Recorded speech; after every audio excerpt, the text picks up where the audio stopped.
Chapter 581. Too Careless. They were all heroes and swordsmen of the martial arts world, and fairness was the most important thing when they came out. When a Western knight encountered a major event like his wife being stolen, he would just throw a pair of white gloves at the other party and yell, "I want to fight you one-on-one," and then be killed by the other party. When Fang Yan was young, his favorite thing to do was to take Li Xiaotian, Zhu Ziden, and a group of friends to fight one-on-one with others. Whoever they didn't like would be picked on by a group of people, neat and tidy, and extremely refreshing. Every dog has its day. He didn't expect that there would be a day when he would be picked by a group of people. Bai Xiu took the lead and was the first to rush at Fang Yan with his sword. He used a killing move right from the start. The teacher was good with the sword, and his thunder roar was impenetrable. Bai Xiu was the teacher's disciple, so he was also good with the sword. The teacher once said, "Bai Xiu is good with the sword, better than me." At that time, everyone thought that the teacher was being modest, or trying to force his disciple to take the position. Because of this sentence, Fang Yan cursed the teacher for being shameless many times in his heart. Even if you want your disciple to take over, you don't have to say such shameless words of praise, right? However, Bai Xiu's strength had always been a big secret in Swallow Fort. Everyone knew that Bai Xiu was strong, but they didn't know how strong he was. Bai Xiu wore loose clothes. He liked to read. He liked to read ancient books. He wasn't competitive, didn't show off, and treated people gently and elegantly. Almost no one had ever heard of him getting angry with anyone, except Bai Xiu. The most valuable reference was when Bai Xiu wrote a love letter to Yi Rou when he was young and naive. In the end, he was beaten up by Yi Rou, who was cold and merciless. Hence, Yi Rou became the strongest player in the game, and Bai Xiu was known as the most outstanding man among the younger generation in the game. Of course, there were many people who were not convinced by this saying that Bai Xiu deliberately admitted defeat because a good man didn't fight with a woman, and that he just didn't want to fight to the death with Yi Rou, so he let her win. Bai Xiu wasn't Fang Yan. He wouldn't fight for those meaningless titles. Bai Xiu was Mr's disciple. Because of Mr., there were still many bootlickers who stood up to speak up for Bai Xiu. Why does Fang Yan hate Bai Xiu so much? Not only was it because Bai Xiu had snatched away his first love, Phoenix, but also because his brainless fans were deliberately belittling themselves while praising Bai Xiu. "What did I do to provoke you? Why do you have to step on me like this to show off your noble character and unquestionable integrity?" Therefore, Fang Yan asked Zhu Ziden and Li Xiaotian to keep spreading rumors in Swallow Dock, saying that Bai Xiu had used shameless means to snatch the phoenix from him, and that he had tried to attack Yi Rou's breasts when he was fighting with her. As a result, Yi Rou had beaten him badly and made him beg for mercy. Bai Xiu looked like a gentleman on the surface, but in fact, he was a despicable, shameless, and obscene hooligan. Although the fabricated words were a little exaggerated, it still attracted a lot of hatred for Bai Xiu. Yi Rou was the goddess of Swallow Dock at that time. The goddess was there for everyone to look up to. It was wrong of you to reach out and touch her. Bai Xiu's sword did not rise or fall. He was elegant and unrestrained, and his movements were unpredictable. You couldn't see him make a move, and suddenly a sword flew over. You also couldn't see the blade of his sword, and you didn't know whether the long sword in his hand was stabbing your skull, eyes, nose, mouth, throat, or chest, or any other important body part. There was a flash of lightning like a long snake, and there was a roar like thunder. Rumble, the long snake seemed to have grown eyes, and it circled above Fang Yan's head. Countless cyclones pressed down on Fang Yan's head. Fang Yan felt the air around him being sucked out, and even breathing became difficult. Hiss, the long snake in the cyclone sprang out, opened its bloody mouth, and tore at Fang Yan's head. It looked like it was going to bite off Fang Yan's head. Whoosh, Fang Yan used the heart of Tai Chi, and forcibly broke out of the cyclone's lock. He took a step to the left, and then rushed to the right. Pa! The cyclone smashed into the stones on the ground, and the stones were smashed into pieces, and a deep pit appeared in the ground. Bai Xiu's attack missed, and he didn't give Fang Yan the slightest chance to breathe. His figure finally appeared, right in front of Fang Yan. The sword in his hand swung upwards, and he directly struck Fang Yan's crotch. Sword chi overflowed, and thunder rumbled. This strike wasn't as dazzling as the first strike, but it was even more majestic. There was no lightning, but there was a hissing flame. There was no thunder, but there was a muffled roar, as if it came from the 9 heavens above. Thunderclap's sword covers the moon. Damn, Fang Yan roared in his heart. The Thunderclap's sword brought along countless cyclones, and they were so fast that they obscured his vision, making it difficult for him to distinguish the sword's style and angle with his naked eye. If this strike landed, Fang Yan would be cut in half from his crotch. Fang Yan didn't want to die, and he didn't want to be dismembered. The injury of his first girlfriend, the killing of his rival from the same village, this meticulously designed sure-kill situation, and the hidden hands behind the scenes, Fang Yan was filled with hatred for everything that had happened to him. The Taiji core still maintained its frenzied spinning, and it hadn't stopped even now. As Fang Yan's hatred soared, the hostility around the Taiji core began to gather again. They were repelled and kicked out by the Taiji core, but they didn't want to show weakness and continued to invade the Taiji core. Ice and fire couldn't fuse, and good and evil couldn't coexist. As soon as the hostility neared the Taiji core, it was immediately kicked away by the pure Taiji core. When it neared again, it was kicked away again. Again and again, like a moth flying into a flame. Whoosh! When he tried again, a trace of hostility was actually sucked in by the Taiji core's cyclone. That hostility was very small, but it was extremely conspicuous in the Taiji core that was filled with pure energy. It was like a sesame seed on a white bread, or a mole on a beauty's face. It was easy to overlook, and easy to remember. The Taiji core, which had been humiliated, spun even faster, like an enraged wild dog. Like a madman, it roared and bared its fangs, wanting to attack the enemy. It wouldn't stop until the enemy was dead. Fang Yan's eyes couldn't see, but he could use the Taiji realm to find the trajectory of Bai Xiu's thunderclap sword. Fang Yan found the thunderclap sword, found the lightning snake that was baring its fangs and brandishing its claws but didn't make any sound, like it was trapped in a glass bottle and couldn't escape. Fang Yan used the most magical and ingenious drunken crane riding the wind. As his body leaned forward, he reached out to grab the sword. He wanted to neutralize the power of the thunderclap sword, then break into Bai Xiu's inner courtyard and hit his heart. SSSS, got it. Fang Yan was overjoyed. He felt the hot sword blade. The blade was boiling hot because it had been infused with too much energy, as if it had just been taken out of a furnace. Fang Yan first used the Taiji dispel word formula to neutralize the power of the thunderclap sword.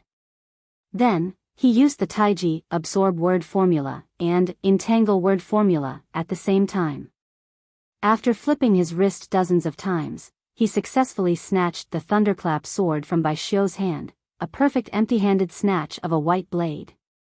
Although he felt that something wasn't right, his brain was still driven and overshadowed by the strong desire to win. Fang Yan's body still maintained a charging posture, the sword in his hand turned around, preparing to stab Bai Xiu's chest and give him a fatal blow. Blood. Blood. Only blood could extinguish the hatred in his heart, only blood could cover up the violent energy that was about to burst out of his body. Fang Yan wanted to kill. Fang Yan stepped on drunken crane riding the wind, one hand holding the unfettered palm, the other holding the limitless sword, and charged at Bai Xiu like a mad dog. He wanted to kill Bai Xiu. Just like how Bai Xiu wanted to kill him. At the same time, Kongzhu's Yama palm slapped toward Fang Yan's left side with a force that could topple mountains and overturn the seas. The palm's shadows were vague, like a dream or illusion. It was difficult to distinguish between real and fake, and it was difficult to dodge. Xiu Mu had a bad temper. Although he was the first to charge out, and the second person to attack Fang Yan after Bai Xiu, his brother beat him to it. This made Xiu Mu lose face, and he cursed and swore, but no one knew what he was saying. But he clenched his fists, and his fists suddenly turned scarlet red. After expanding several times, he suddenly punched toward Fang Yan's back. Arhat subduing demons. The two old consecrators who had accompanied Jiang Junling all year round also moved. Their faces were so shriveled and old, but their speed was so fast and ghostly, and their moves were so deep and majestic. The two of them worked together and attacked at the same time. 1 used chess pieces. 9 black chess pieces, 9 white chess pieces. The 18 chess pieces lined up in the air in the shape of a 3, covering more than 160 acupoints on Fang Yan's body. The other person held a copper plate in his hand, which was used to hold the chess pieces. The plate flew out of his hand, broke through the airflow, and started to spin. Then, with a whistling sound, it smashed toward the lower half of Fang Yan's body. Buzz, buzz, buzz, as the plate spun, it emitted a righteous and grand Buddhist sound. Countless buzzing sounds came together, like the voice of an enlightened monk who was chanting Amitabha at lightning speed. Every time the copper plate spun, it was exactly a complete Amitabha chant, shattering one's fighting spirit and breaking one's state of mind. The two men in suits, who were as tall as hills, also attacked. Their speed could not keep up with the others, so they could only take out weapons from their pockets. Yes, they had brought weapons. Guns. 2 black pistols. This was a collision between ancient martial arts experts, a fight between energies. There were also firearms. This was a song of ice and fire. Chapter 582. The gun was called Proud World, an ace-calibrated pistol produced in Russia. Proud World was originally the standard gun for members of the Russian royal family. Later, when the royal family suffered a disaster, the technology to make Proud World pistols also spread to the outside world. It became the pistol of choice for black market assassins. Every gun was handmade, precisely calibrated, and could be modified according to the customer's requirements. Of course, the price was not cheap. Each gun was worth tens of thousands of gold. They pulled off the safety of the gun and began to search for Fang Yan's body that had already become a blur. At any time, a destructive bullet could be shot out. Fang Yan was surrounded by several experts and attacked by a group of people. However, Fang Yan did not care about his surroundings. He wanted to stab Bai Xiu. He must stab Bai Xiu this time. Infinitely close. Fang Yan held the thunderclap sword and stabbed toward Bai Xiu's heart. As long as he stabbed down, Bai Xiu's heart would be pierced. Moreover, the true qi on the blade would blast his heart into a pile of unmanageable meat paste. Goodbye, Bai Xiu's lips squirmed. Although he did not make a sound, Fang Yan knew that he wanted to say this word. Goodbye? Why goodbye? Yes, goodbye indeed. After Fang Yan's sword slashed down, he and Bai Xiu would never meet again. But shouldn't he be the one saying this? Fang Yan was very angry and expressed his strong dissatisfaction with Bai Xiu's act of stealing his lines. When they said goodbye, their bodies were about to collide with each other. Bai Xiu's face had a smile of relief and a smile of success. I've been tricked. Fang Yan was shocked. He finally knew what was wrong. It should not be so easy. Bai Xiu's strength was not so easy to neutralize. Bai Xiu's thunderclap sword was not so easy to take away. He relied on the heart of Tai Chi and thought that he could see all the trajectories of his sword. But how could Bai Xiu be so easy to defeat? He resisted with all his might but secretly left a backup plan. It was to give Fang Yan a fatal blow at this moment. Fang Yan understood. However, it was already too late. Lightning flashed in Bai Xiu's hand. It turned out that Bai Xiu had purposely let Fang Yan snatch the thunderclap sword, and used his palm to receive the sword qi contained within the thunderclap sword. Fang Yan manipulated the white lightning and fiercely stabbed towards Fang Yan's chest. Qi. The sound of the sword qi cutting through flesh could be heard. There was also the smell of burning clothes and the smell of oil after the flesh was cooked. When Bai Xiu stabbed the entire lightsaber into Fang Yan's chest, their bodies quickly overlapped and collided heavily. Bang!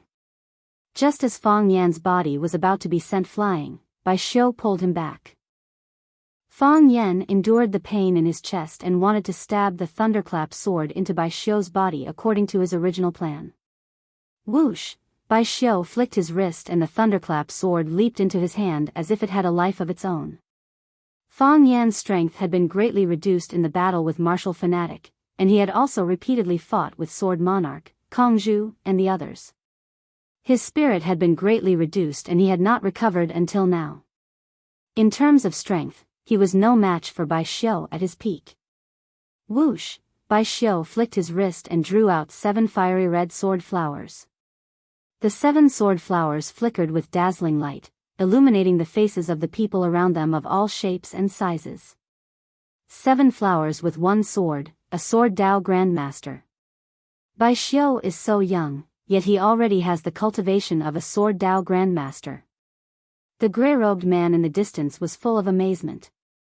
With an appreciative smile, he said, "From this, it can be seen that he is indeed extremely talented in sword Dao. A great teacher produces a great disciple. A disciple taught by a teacher naturally won't be too bad." For some reason, seeing Bai Xiu trick Fang Yan and stab the thunderclap sword into Fang Yan's body, martial fanatic felt very uncomfortable. It was as if the sword had been stabbed into his body. Although at the very beginning, he was the primer in this sure-kill situation, the most crucial figure. Just now, in order to complete the mission, he had battled with Fang Yan at the top of one sword peak, exhausting a lot of Fang Yan's energy. However, this did not hinder his appreciation and love for Fang Yan. If the two of them fought fairly, I don't think Fang Yan would lose. I had already used up 60 to 70% of Fang Yan's strength. After that, he was besieged by several experts and betrayed by his former lover. His body and morale were at their lowest. Otherwise, just the Taiji light he displayed earlier would be enough to beat Bai Xiu into a pile of dog shit. You should know that the Taiji light is rare for hundreds of years, but in the past 100 years, Bai Xiu was not the only one to use the thunderclap sword well. Even teacher is better than him. The grey-robed man heard the contempt in martial fanatic's words and said with a smile, "Why? Do you want to stand up for that kid? I still feel that it's unfair." Fair? Is there such a thing as fairness in this world? I taught you the fairy scattering flowers, but I didn't teach it to anyone else. Isn't this unfair to others? Also, you guys underestimate Bai Xiu's ability to hide and endure. The focus of the thunderclap sword is not the sword, but the thunder. The lightning after the thunder. In the fight just now, Fang Yan was not prepared for this move. It can be seen that Bai Xiu had never used it when fighting others. Or rather, all the opponents who saw him using the sword were killed by him. Is a young man who is brave, cunning, and able to keep a low profile not worthy of our nurturing and love? The grey-robed man glanced at martial fanatic and said, "I understand how you feel. It is indeed a little sad to witness the fall of a heaven's favorite, but we have long let go of matters of life and death. Advancing in the path of martial arts, stepping into another world, this is what we seek. Knowing the truth in the morning, one can die without regrets. Furthermore, the winner is the king, the loser is the bandit. Today's outcome has already been decided, there is nothing to be regretful about." Fang Yan was a genius. However, in this battle against Bai Xiu, he was ultimately killed by the other party. He is not as good as Bai Xiu. Why? Martial fanatic was unwilling to accept this. What happened back then? Why did you have to go this far? Not only what happened back then, but also what's happening now. The grey-robed man coldly laughed. Who told him to be a member of the Fang clan? Who told him to be Mo Qingdi's disciple? Who told him to be Fang Yan? I'm just afraid it's too much, martial fanatic sighed. Fang Yan was stabbed in the chest, spitting out blood. That sword had pierced through his body, and it had also drained the strength from his body. His body softly leaned against Bai Xiu's chest. The two of them were like a couple snuggling up to each other. Bai Xiu raised his wrist, the thunderclap sword in his hand was about to stab into Fang Yan's back. Sha, the clear sound of flesh being cut was heard. Blood splattered everywhere. It splashed onto Fang Yan's face, as well as Bai Xiu's face. Bai Xiu was a bit unruly, but this time he didn't dodge. Bai Xiu's sword stabbed halfway, only leaving a small tip. Bai Xiu wanted to exert more force, but couldn't stab any further. "Why are you doing this?" Bai Xiu asked with a sorrowful expression. "You know what you're doing, you're making things very difficult for me." "Don't kill him," Phoenix's voice was firm. "If you want to kill me." Phoenix used her arm to block the tip of the sword. Her right arm was pierced through by the thunderclap sword. Bai Xiu held the thunderclap sword's hilt in his hand, the tip of the sword pierced through Phoenix's arm. The sharp silver tip glinted coldly, blood dripped along the lines of the blade. 1 drop, 2 drops, 3 drops. Finally, the blood dripped faster and faster, forming a thin red spring. The spring of blood flowed from Fang Yan's back. All of the blood from Phoenix's body dripped onto Fang Yan's body, soaking his clothes, and finally merging with Fang Yan's body. "And Xiao," Bai Xiu's handsome face twitched slightly, his voice sorrowful. "This is a war." "I know, this is a war." Phoenix's face had a sorrowful smile. "You won. You are the victor of this war, so I can only ask you, please don't kill him." "That's impossible." Bai Xiu wanted to press the sword in his hand down. Phoenix took a step forward, pressing her back against Fang Yan's. Then, she pressed her chest against the tip of the sword that had pierced through her arm. If Bai Xiu wanted to stab Fang Yan to death, he could only continue to push the sword down, continue to pierce through Phoenix's arm, pierce through Phoenix's body, and only then could the sword pierce through Fang Yan's heart from the back. Very difficult. And a very long process. The muscles on Bai Xiu's face began to twitch, his voice filled with uncontrollable rage. "And Xiao, this is your decision, you are willing to die for him?" "I didn't die for him," Phoenix said. "If you don't kill me, I won't die, but if you kill me, I'll die. How could you do such a thing? How could you be so selfish?" Bai Xiu's patience was extremely strong, but at this moment, he was also tempted by this crazy woman, to go on a killing spree. "You know I can't kill you." "I know," Phoenix's voice was filled with apology. "So, I can only beg you like this, let him go." "You've already won." "That's impossible, I can't let him go." "Then just kill me," Phoenix said. She looked at the sword in Bai Xiu's hand with her eyes that were red and swollen from crying and said, "You only need to gently push the thunderclap sword down, kill me, and then kill him, you bitch." Bai Xiu wanted to curse, wanted to call Phoenix a bitch, but the words couldn't come out no matter how hard he tried. He had never cursed anyone. He had never cursed Phoenix. And he would never curse Phoenix. After taking a few deep breaths, he did his best to suppress the ruthlessness in his heart and coldly said, "Do you really think I don't dare to kill you?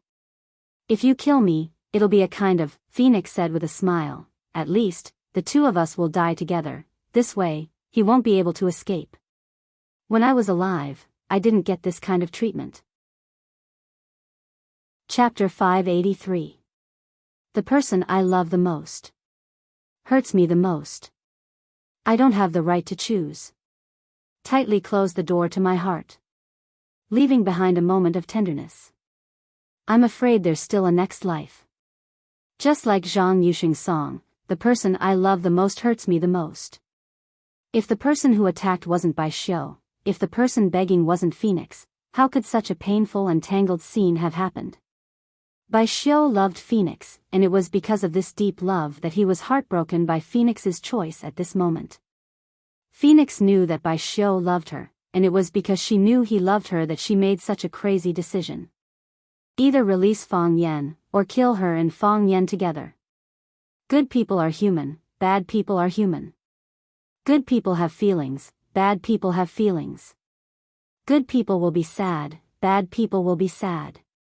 At this moment, how cruel was this for Bai Xiu? Bai Xiu raised his sword, but he couldn't stab it down. Using the thunderclap sword to pierce the chest of the girl he liked, if he did such a thing, he would probably never be able to forgive himself. It would become a demon in his heart, and he would never be able to make any progress on the path of martial arts for the rest of his life. letting Fang Yan go and helping Phoenix was equivalent to failing the mission. However, to kill Fang Yan, he had to kill Phoenix first, and Bai Xiu wasn't willing to bear such a result. With no choice, Bai Xiu was faced with a dilemma. The situation changed in an instant, blinding the old eyes of Kongzhu, Xiu Mu, and the others. While Fang Yan and Bai Xiu were fighting fiercely, Kongzhu used his King of Hell palm. The shadows of the palms flickered, and a cold wind blew.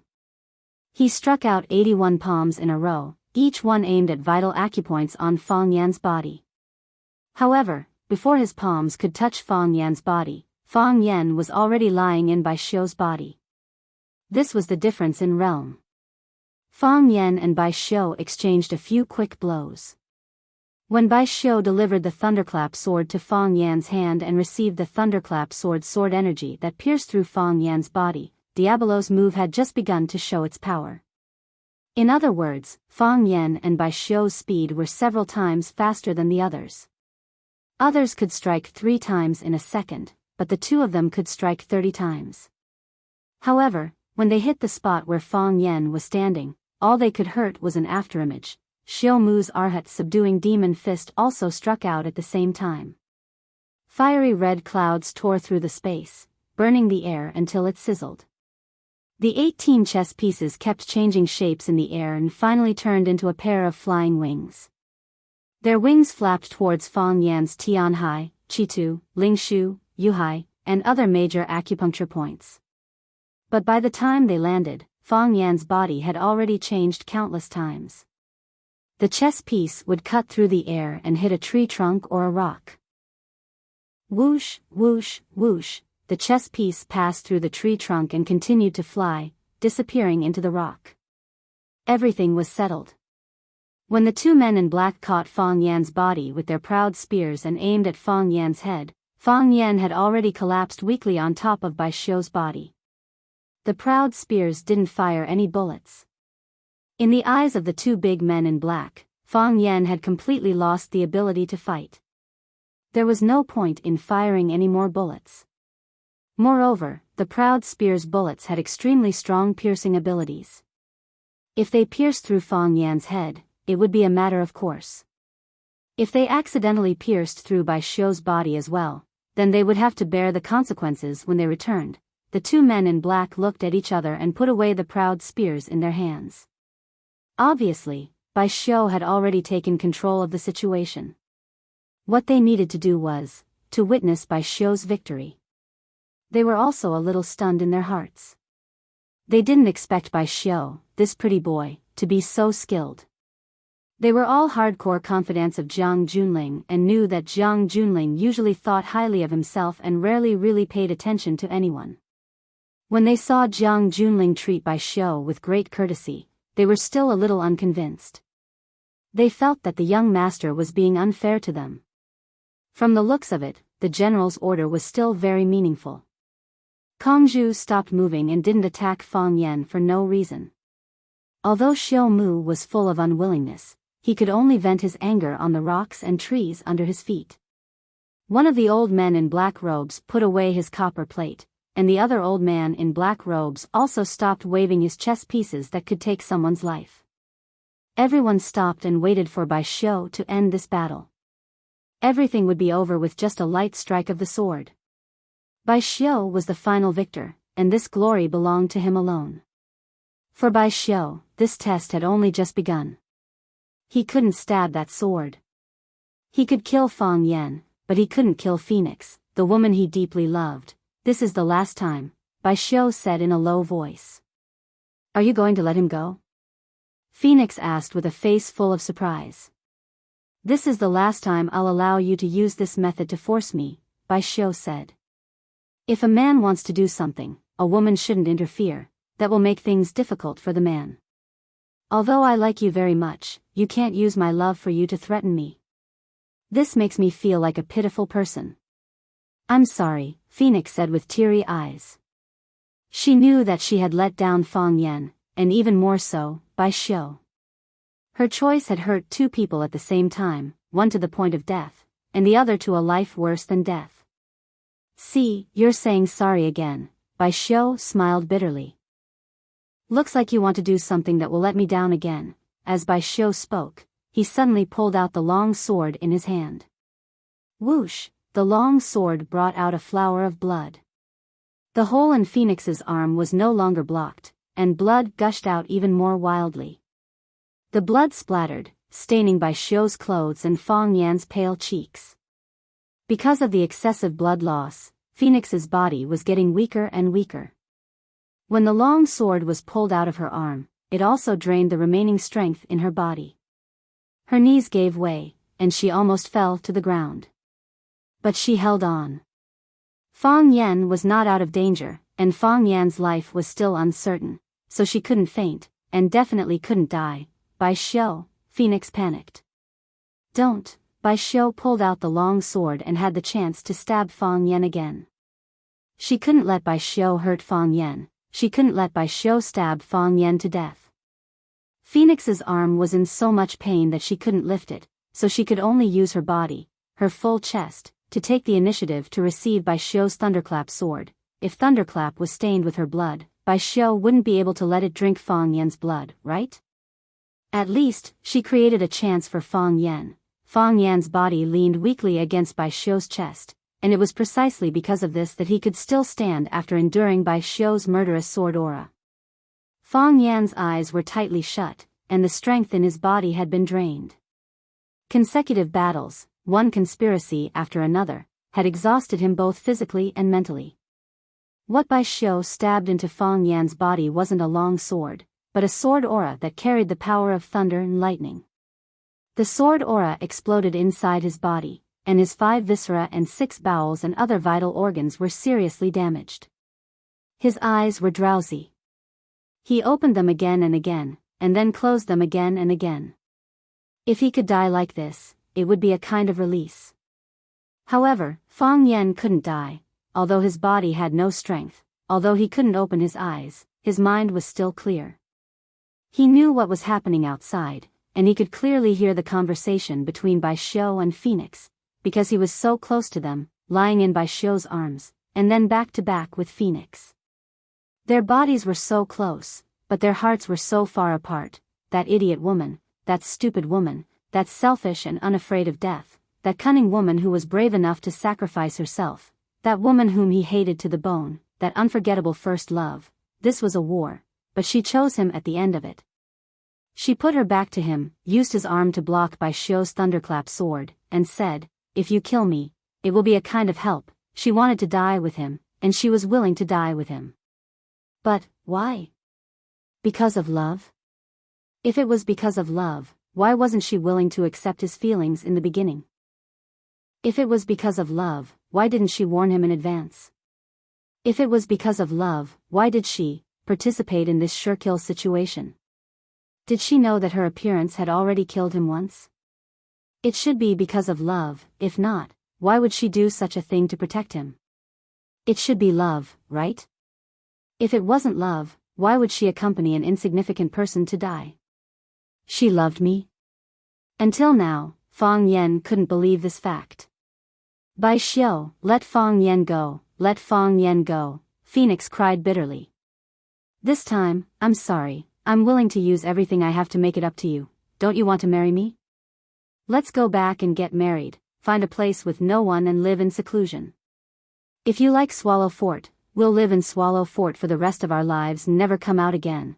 Bai Xiu, let's not get involved in these things, let's go together. You stupid woman, what kind of phoenix are you? You're just a stupid bird. What right do you have to use my things to make a deal with me? Don't you know, the more you act like this, the more I want to kill him. Bai Xiu's expression became even more ferocious as he fiercely said, I just said, that was the last time I'll allow you to use such a method to force me. As Bai Xiu spoke, he suddenly thrust his sword towards Fang Yan's back. Phoenix didn't hesitate and forcefully thrust her chest forward. Bai Xiu's eyes turned cold. The sword in his hand didn't show any signs of stopping, but instead sped up again, stabbing towards Phoenix's chest. He wanted to pierce Phoenix with one strike. Then he would stab Fang Yan behind Phoenix to death. One sword, 2 birds. 2 stupid birds. Chapter 584. When the Snake Lord opened his eyes, the world in front of him was dark. It was a moonless night. Even the farthest star in the sky was nowhere to be seen. Perhaps it couldn't bear to see the tragedies in this world, so it closed its eyes early to rest. The Snake Lord struggled, wanting to move his hands and feet, but he couldn't move his hands, nor could he move his feet. His body was poisoned, and it was a poison that he couldn't cure. How could the Snake Lord be poisoned? What a joke. Of course, the Snake Lord didn't laugh. He wanted to cry. He couldn't understand why his sister would treat him like this. Also, was that girl really his sister? The sister who wholeheartedly attached herself to him and took care of him? The sister who blinked her big eyes and said, "Big brother, it's time to eat." Just as he was thinking about this, a pair of bright eyes appeared in front of him. The pair of eyes rolled around, pure and bright, seemingly without any impurities. The Snake Lord's withered yellow eyes fixed on her, looking at the pair of eyes that he remembered deeply. Yes, these were his sister's eyes. In the past, he also found it very strange. He and his sister ate the same food, did the same things, and spent day and night with all kinds of poisonous snakes and animals. Why were his eyes black and yellow, and the whites of his eyes were bloodshot? They were like the eyes of a snake. But his sister's eyes were black and white. Her pupils were as black as ink, and the whites of her eyes were as white as the first snow. He could accept that the heavens were unfair to him. Even Mother Nature was so biased that it made people feel bitterly disappointed. The Snake Lord also wanted to be a quiet, handsome man. The Snake Lord opened his mouth, but no sound came out. "Do you want to talk?" the owner of the eyes asked. The Snake Lord didn't answer. He didn't need to answer such a question. "The poison you were poisoned with is called red eccentric. It's made from the gallbladder of a red eccentric." The owner of the eyes explained softly, "You told me about this poison. You should have felt it. After being poisoned by red eccentric, your whole body is paralyzed, like a vegetable. Except for the brain, the rest of your body can't move, including your eyes." The Snake Lord's eyes were still staring at his sister, staring at the family that he missed day and night. The owner of the eyes looked at him for a while, sighed softly and said, "I know what you want to say." There was anger in the Snake Lord's eyes. He wanted to make the corners of his mouth twitch to express his disdain.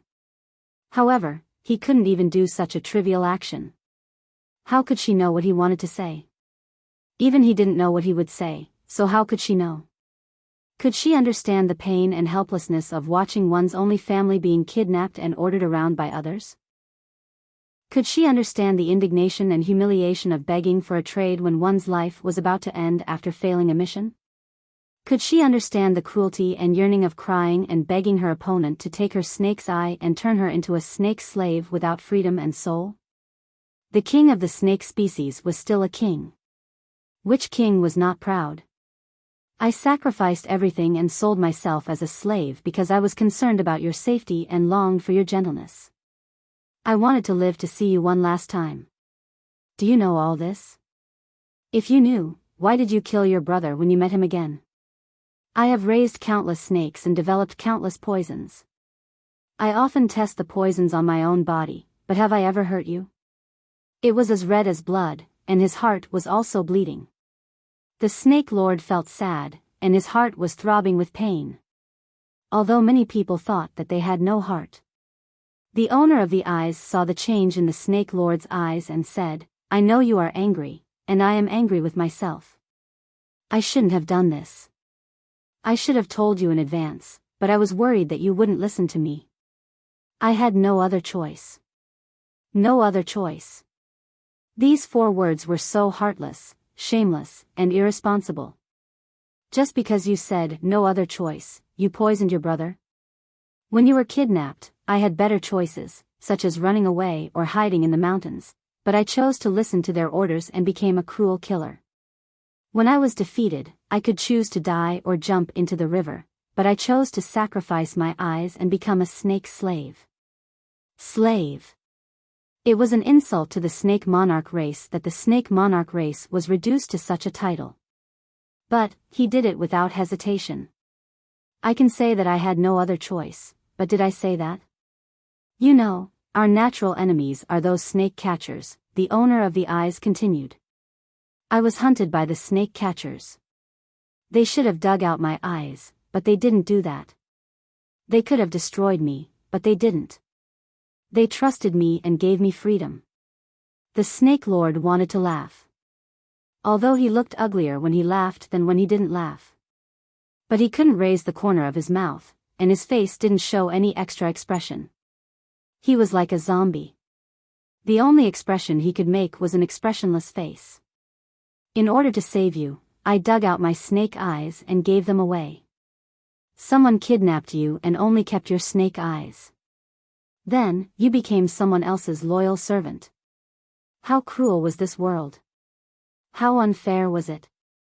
Brother, the owner of the eyes gently touched the Snake Lord's face and said, "Rest well. I won't hurt you." A single tear appeared in his eye, then slid down his cheeks. Wasn't this kind of damage considered as damage? Brother, seeing the Snake Lord's tears, the owner of the eyes finally panicked. She wiped the tears from the Snake Lord's face and said, "Brother, don't cry, I can't let you go, otherwise he'll be angry. Do you want to talk? Let me talk with you, okay?" The owner of the eyes took out a pill from her pocket. She took half of the pill and put it in the Snake Lord's mouth. "Brother, this is half of the antidote. Even if you take the antidote, you'll only recover half of your strength," the owner of the eyes warned him. "Don't even think about running away, otherwise I'll beat you down again." As soon as the antidote entered his throat, his body felt refreshed. The Snake Lord's burning body eased a bit. He could feel his eyeballs moving, then his hands and feet could move. The Snake Lord's tears flowed even faster, his voice was hoarse like sand rubbing against each other as he asked, "Why? Brother, why? Brother, he's the most handsome man in the world, as well as the most charismatic man. He's like my brother to me." At this moment, the Snake Lord's heart was dead. "That man is the most handsome man in the world, the most charismatic man in the world. That man is like my brother. Then, what am I? Brother, don't be angry, okay? I don't want you to get hurt, I'll protect you. Once this is over, I'll take you to see him. He's a really, really good person, he'll take good care of you." The owner of the eyes spoke with concern. "When the time comes, I'll ask him to help me take back your snake's eye, he'll definitely agree. He's a very capable person, he'll never break his promise." "Kill me," the Snake Lord said. "Brother, I'll say," the Snake Lord gathered all his strength and roared at the owner of the eyes, "Kill me." At this moment, his heart was dead. It's said that when a person is close to death, they'll experience a moment of lucidity before death. Fang Yen felt like he was about to die, because his body's current condition was very strange. When Bai Xiu stabbed his chest with the thunderclap sword Qi, his Tai Chi heart suddenly stopped, and the Tai Chi domain also disappeared. It was like when you were driving, but the car ran out of gas. It was like when you were watching TV, but the electricity went out in your house. This was the same situation as 3 years ago. The Tai Chi heart once again became a dead fetus. Ever since he comprehended the Tai Chi heart, it had become a part of Fang Yan's body. For him, the Tai Chi heart was one of the most important organs in his body, second only to the vital organ between his legs. However, now that this important part had disappeared, it was as if the body had suddenly lost its limbs, which was hard to accept. "Maybe I'm really going to die," Fang Yan dejectedly thought.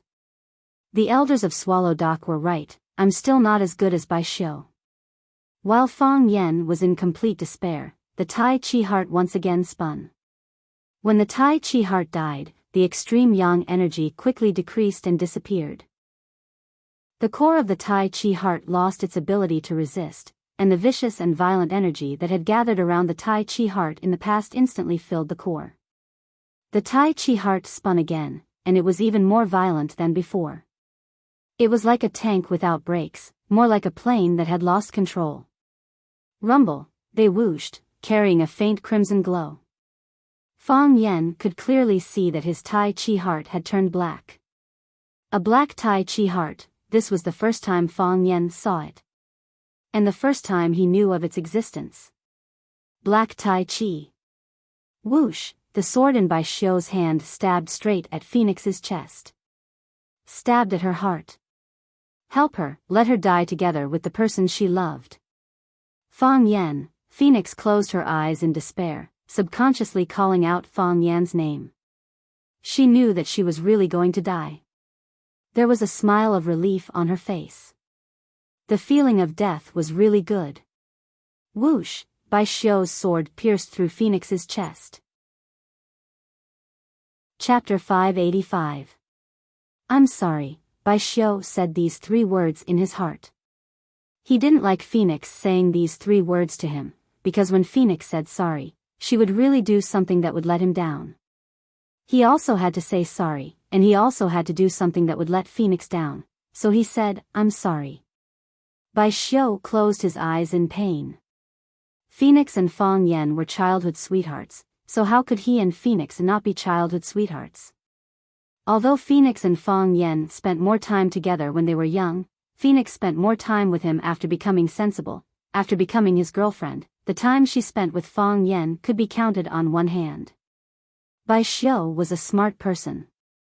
He understood Phoenix's thoughts and the meaning of her childish actions. But he also knew that Phoenix would eventually get together with him. They would get married, have children, and become lovers for life. In television dramas, when the female lead was molested by a bad guy, she would often shout, even if you have my body, don't even think about getting my heart. Bai Xiu always felt that there was something wrong with this line. I love your body, where is your heart? Although it was a little unpleasant, as long as you have me, it's fine. When your body has become mine, will your heart still be far away from me? Bai Xiu had confidence in himself. If Fang Yen died, all problems would no longer be problems. Phoenix would be sad for a while, but she would still hold his arm and walk into the wedding hall. However, the Phoenix's final decision disappointed him and made him feel despair. Bai Xiu was very sad. He felt that he was even sadder than Fang Yen. Compared to Bai Xiu, Fang Yan's sadness couldn't be considered sadness at all. At most, it could be considered as a kidney injury. If this sword fell, Fang Yen would die, and so would Phoenix.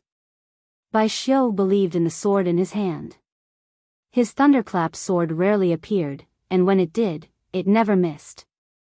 Swish, Bai Xiu suddenly opened his eyes. Something was wrong. He saw his sword pierce Phoenix's chest with his own eyes, but he didn't hear the familiar sound of a sharp blade cutting through flesh. His sword was fast enough, and Phoenix's flesh was tender enough. If the thunderclap sword cut through flesh, it would be a clean and crisp sound of paper cutting, crack. The sword went straight to the top, clean and neat, without any sloppiness. Swoosh was the sound of an empty net. It was the sound of an empty net without a single fish being caught. It was the sound of a knife cutting through the air. The Phoenix had disappeared. Fang Yen had also disappeared. Bai Xiu broke out in cold sweat from shock. How could Fang Yen disappear? How could Fang Yen disappear? Just now, Bai Xiu's ingenious plan had deliberately allowed Fang Yen to snatch the thunderclap sword away, while he himself had hidden the sword chi of the thunderclap sword and stabbed it towards Fang Yan's abdomen. That sword strike was enough to take his life. Even if Fang Yen was not dead yet, it was impossible for him to escape and counterattack. What exactly happened? Not only did Fang Yen turn pale with fright, but the others were also panicking as they searched for traces of Fang Yen. Their target this time was Fang Yen, and their mission was to kill Fang Yen. If Fang Yen escaped, their mission would be declared a failure, and they would have to face endless revenge from Fang Yen in the future. Of course, they were not afraid of Fang Yan's revenge at all. At most, they would just wrap him up like a dumpling again. But who would want to do the same thing twice? Where is he? Where is he? Xiao Mu roared angrily, and punched a large rock that could be hiding nearby. Crack, the large rock was hit by the fiery red shadow of the fist, and broke into 2 from the middle. Kongzhu did not yell at his brother, and he also continuously punched the dense thicket. Crack, crack, crack, grass and trees flew everywhere, and the sound of branches and grass breaking could be heard continuously. There was also the smell of grass spreading through the night wind, and it was a rich fragrance that entered the nose. Everyone, split up and search. The man in black once again took out the Proud World mobile phone from his pocket. Originally, they thought that they no longer needed guns, but looking at the current situation, the Proud World still had a chance to display its great strength. They did not feel too angry about Fong Yan's disappearance, but instead felt a tinge of joy. They had come to surround Fong Yan, but Bai Xiu alone had taken all the credit. Now that Bai Xiu had made a mistake, and Fong Yan had disappeared, if Fong Yan could fall under the muzzle of their Proud World gun, it would be the most beneficial for them. Where there were people, there would be Jianghu, and where there was Jianghu, there would be fights. The small team of a few people besieging them all had their own thoughts. The two old men who were practicing silent meditation were calm.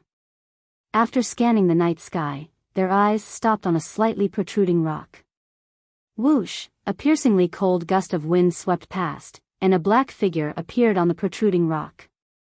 No, there were two. Because Fong Yan was holding the phoenix in his arms, it looked like the two of them had become one at first glance. Phoenix hugged Fong Yan's neck, and looked at Fong Yan's eyes with surprise. She asked in a daze, "You're not dead?" "I'm not dead," Fong Yan said. Phoenix saved Fong Yan.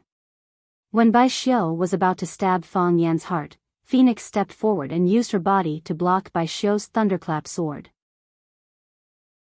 Although Bai Xiu still decided to kill Fong Yan in the end, and he even killed the phoenix that was blocking his way, the phoenix bought time for Fong Yan, bought the most precious time. When Fong Yan's life was on the line, Fong Yan's Taiji heart's righteousness was reduced to 0, and the hostility and anger beside it poured in. These gases drove the core of the Taiji heart to spin again.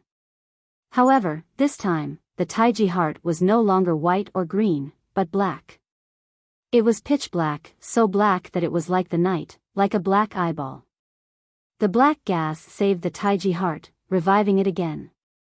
After reviving, the spinning Taiji heart once again produced righteousness and yang energy. These righteousness and yang energy began to repel the hostility and anger. They were natural enemies that would not rest until one side was dead. The two sides fought, you attack, I defend, and in the end, it turned into a situation of black and white defending one side. Half black and half white, it looked like a Taiji diagram. When Fong Yan first started cultivating, his grandfather, Fong Hui, gave him a Taiji diagram. Fong Yan felt that this gift was too common, and he was a bit unhappy. He even pulled his grandfather's hand and asked if he could change it. Fong Hui laughed and said to Fong Yan, "The Taiji diagram is ever-changing, and unfathomable. 20 years ago, I thought I understood it. 20 years later, I found that I couldn't understand it. Now I can only see the black and white Taiji fish. You should take a closer look and see what you can see." Fong Yan took the Taiji diagram and looked at it. He could only see the black and white arcs on the Taiji diagram. The circle of the Taiji diagram represented 1, the universe, and Wuji. Taiji was limited heaven, and Wuji was infinite heaven. Taiji was existence, and Wuji was nothingness. Taiji was 3, and Wuji was 1. The black and white colors of the diagram represented yin and yang, and heaven and earth. The boundary between black and white was the human division that divided the world of yin and yang. The black dot in the white represented yin in yang, and the white dot in the black represented yang in yin. The Taiji fish, 1 black and 1 white, 1 yin and 1 yang. Yin gave birth to yang, and yang gave birth to yin. Yin and yang restrained each other, and yin and yang gave birth to each other. Endless growth. A jar of water was half drunk, and there was only half left. A bag of rice was eaten by 5 kilograms, and it was naturally 10 years less. The same was true for the strength of the body. However, because Taiji and yin and yang gave birth to each other, Fang Yan's body was instantly filled with strength. Every time someone threw a punch, they would use up a punch's strength. However, with the eternal vitality, every time you threw a punch, the strength of your punch would be instantly replenished by the heart of Taiji. The strength of your body would never be exhausted. Fang Yan also saved Phoenix. At the most critical and dangerous moment, just as Bai Xiu's sword was about to pierce through her chest, Fang Yan moved like lightning, hugging Phoenix and escaping from the battle. Phoenix was injured. Although Bai Xiu's thunderclap sword hadn't pierced into Phoenix's flesh, the thunderclap sword, which was held by Bai Xiu, had already cut through Phoenix's clothes and left a deep wound on her chest.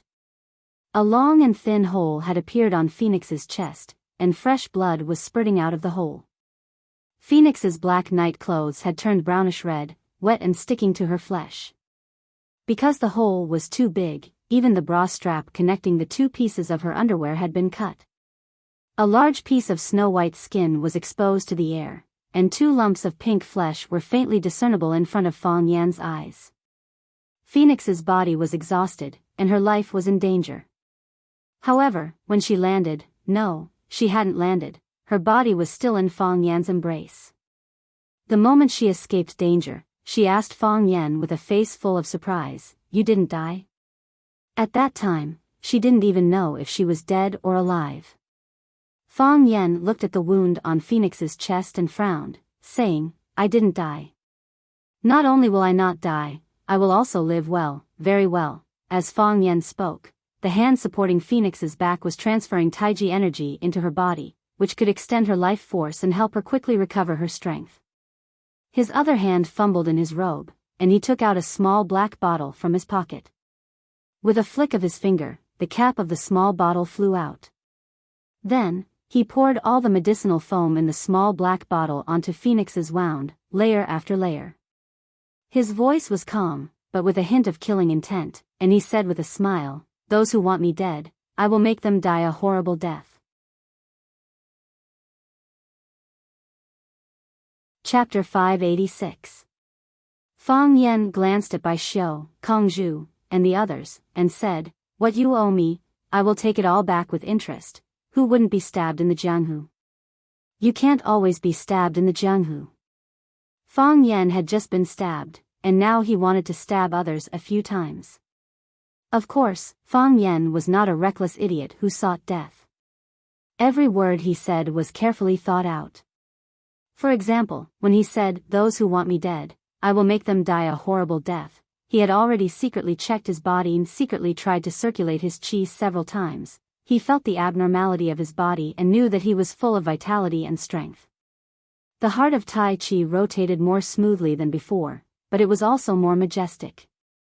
Yin and Yang coexisted, which was Tai Chi if there was only Yin without Yang, or if there was only Yang without Yin, it could not be considered as comprehending the true meaning of Tai Chi. However, there were some things that could not be achieved with hard work. For example, the heart of Tai Chi naturally liked things that were clean, pure, and righteous. It was a serious case of cleanliness. Therefore, the murderous aura, hostility, anger, and other negative emotions could not even think of approaching it, let alone integrating with it. By chance, Fang Yan was stabbed by Bai Xiu, and his life was hanging by a thread. The heart of Tai Chi also stopped rotating. Fang Yan's body was extremely weak. There was no clear and righteous energy to fill the heart of Tai Chi, and there was not enough yang energy to drive the core to rotate. At this time, the hostility and murderous aura that had accumulated for many years took advantage of the weakness and instantly occupied the heart of Tai Chi, and led it to revive and rotate again. No one would have thought that what could not be achieved with hard work could be achieved by being beaten.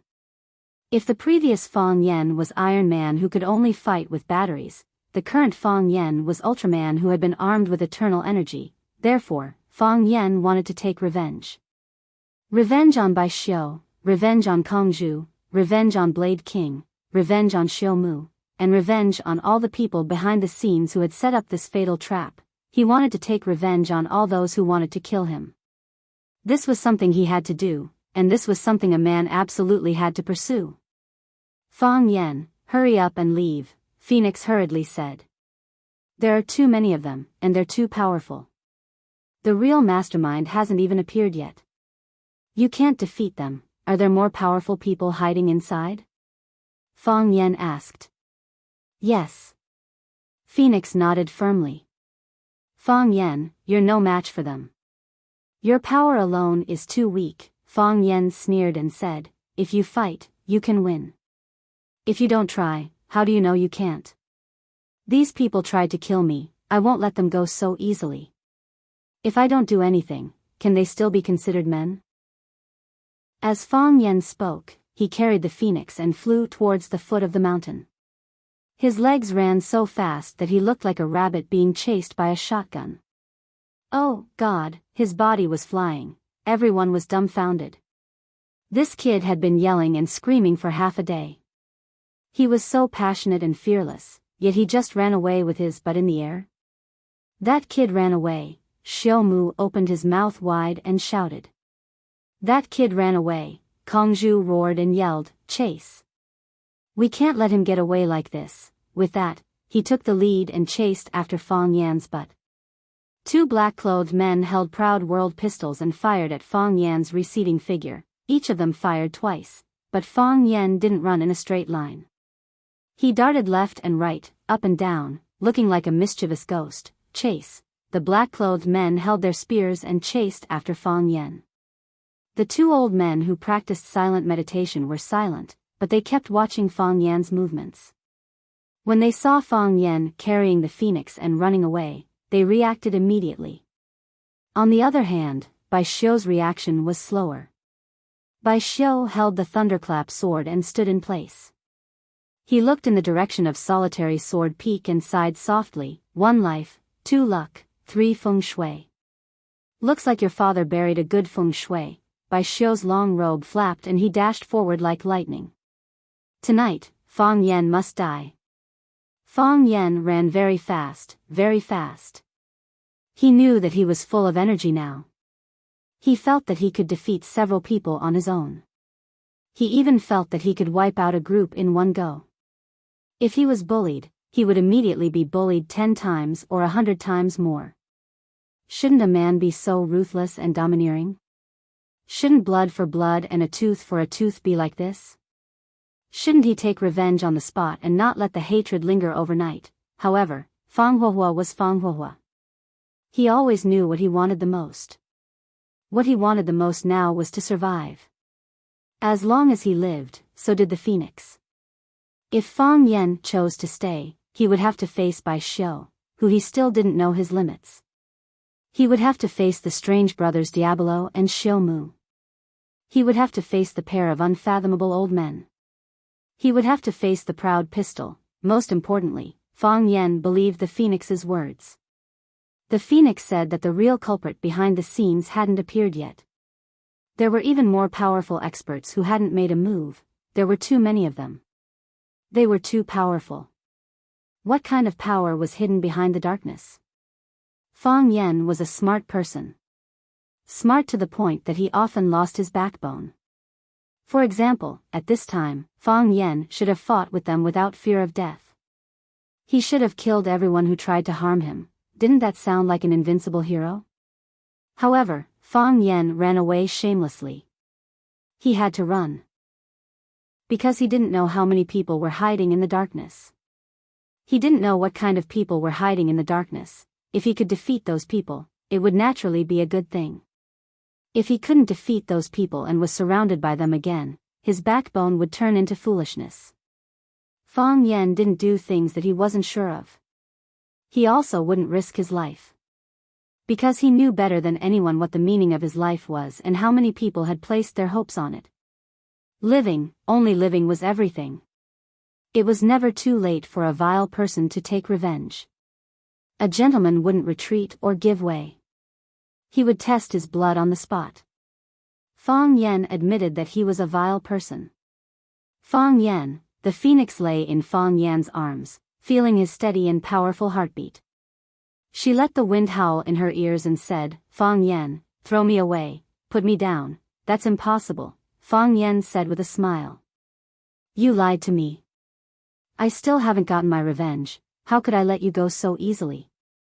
Fang Yan, you've already gotten your revenge, the phoenix said. Even if you don't say anything or do anything, I'll still blame myself to death. They're all chasing after us. Quickly let me go, otherwise you won't be able to run away. Who said I ran away? Fang Yan's body jumped over a large rock that was as tall as a person and said, I'm in a hurry to take you to the hospital, otherwise I would have already beaten them down. When did I, Fang Yan, ever run away from someone? Pfft, the phoenix laughed. The laughter quickly turned into a violent moan. Because the wound on her chest was pulled, the pain made her hover between life and death. Her expression twisted.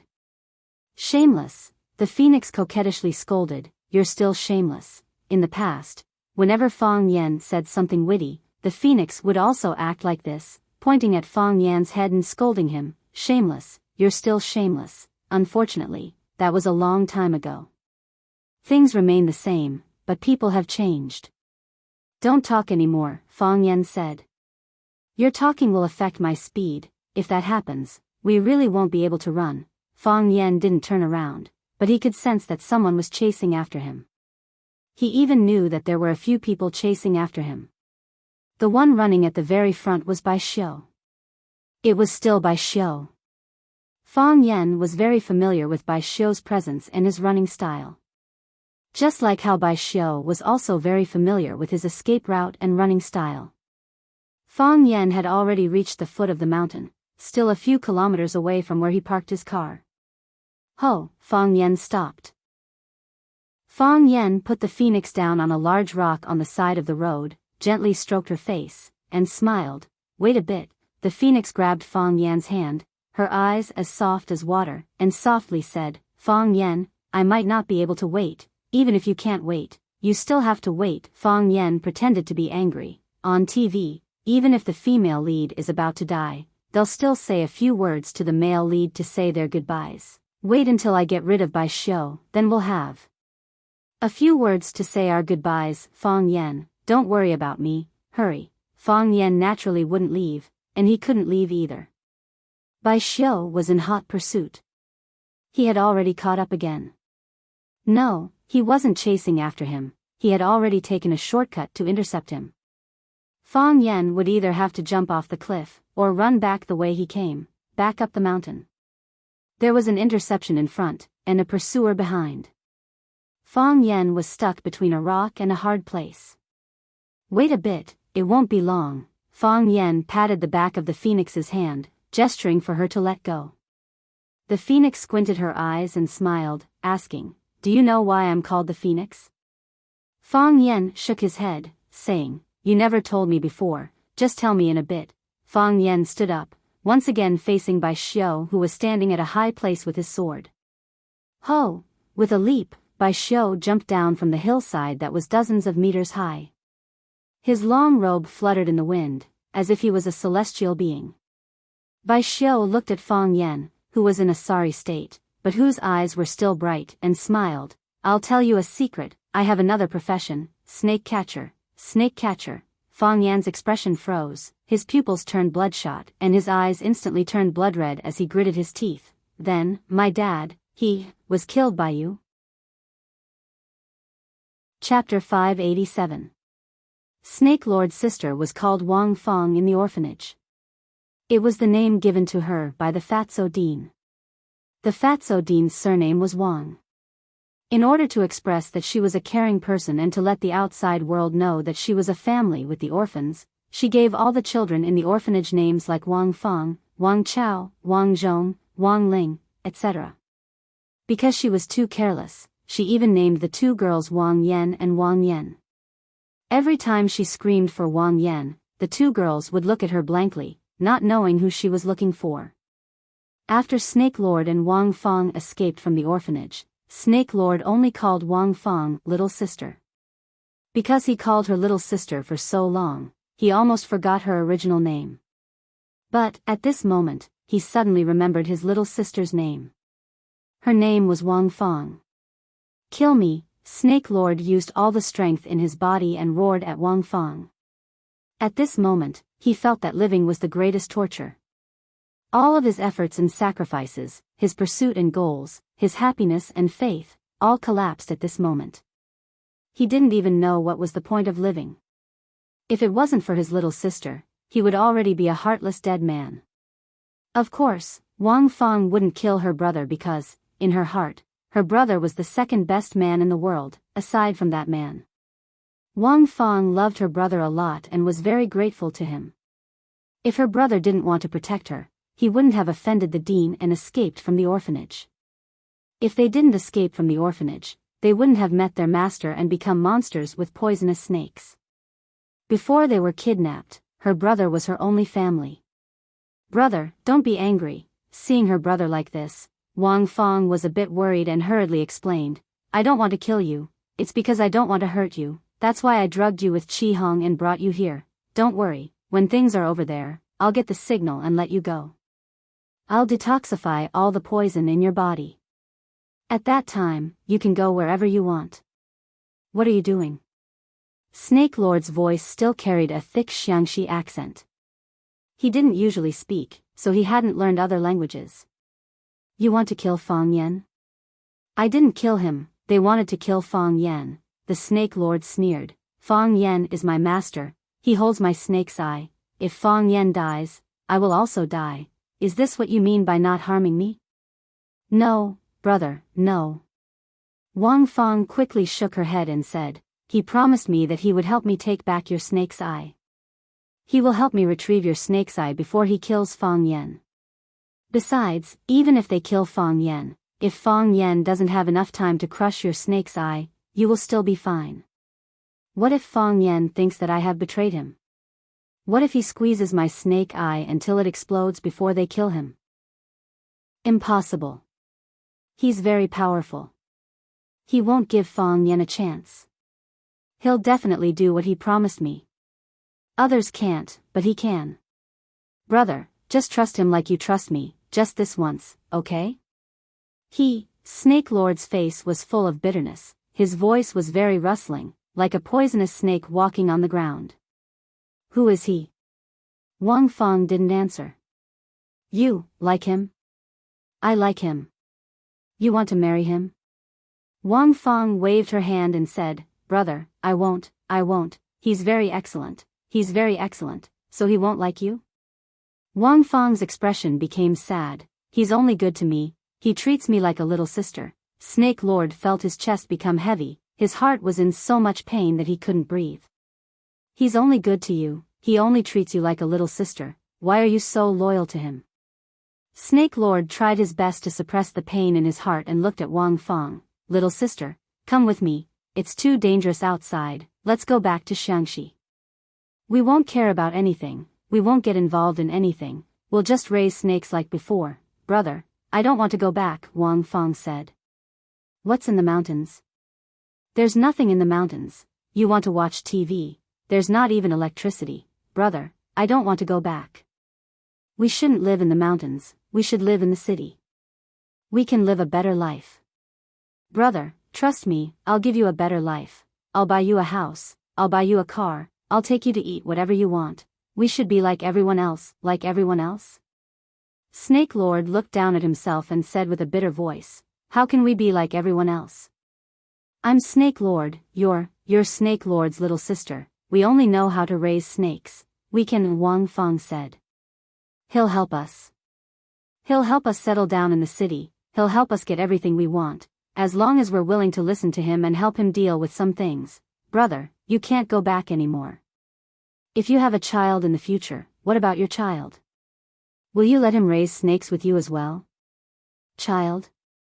Snake Lord was confused. Child? That kind of creature was too far away for him. In fact, he had only just understood what love was and what it felt like.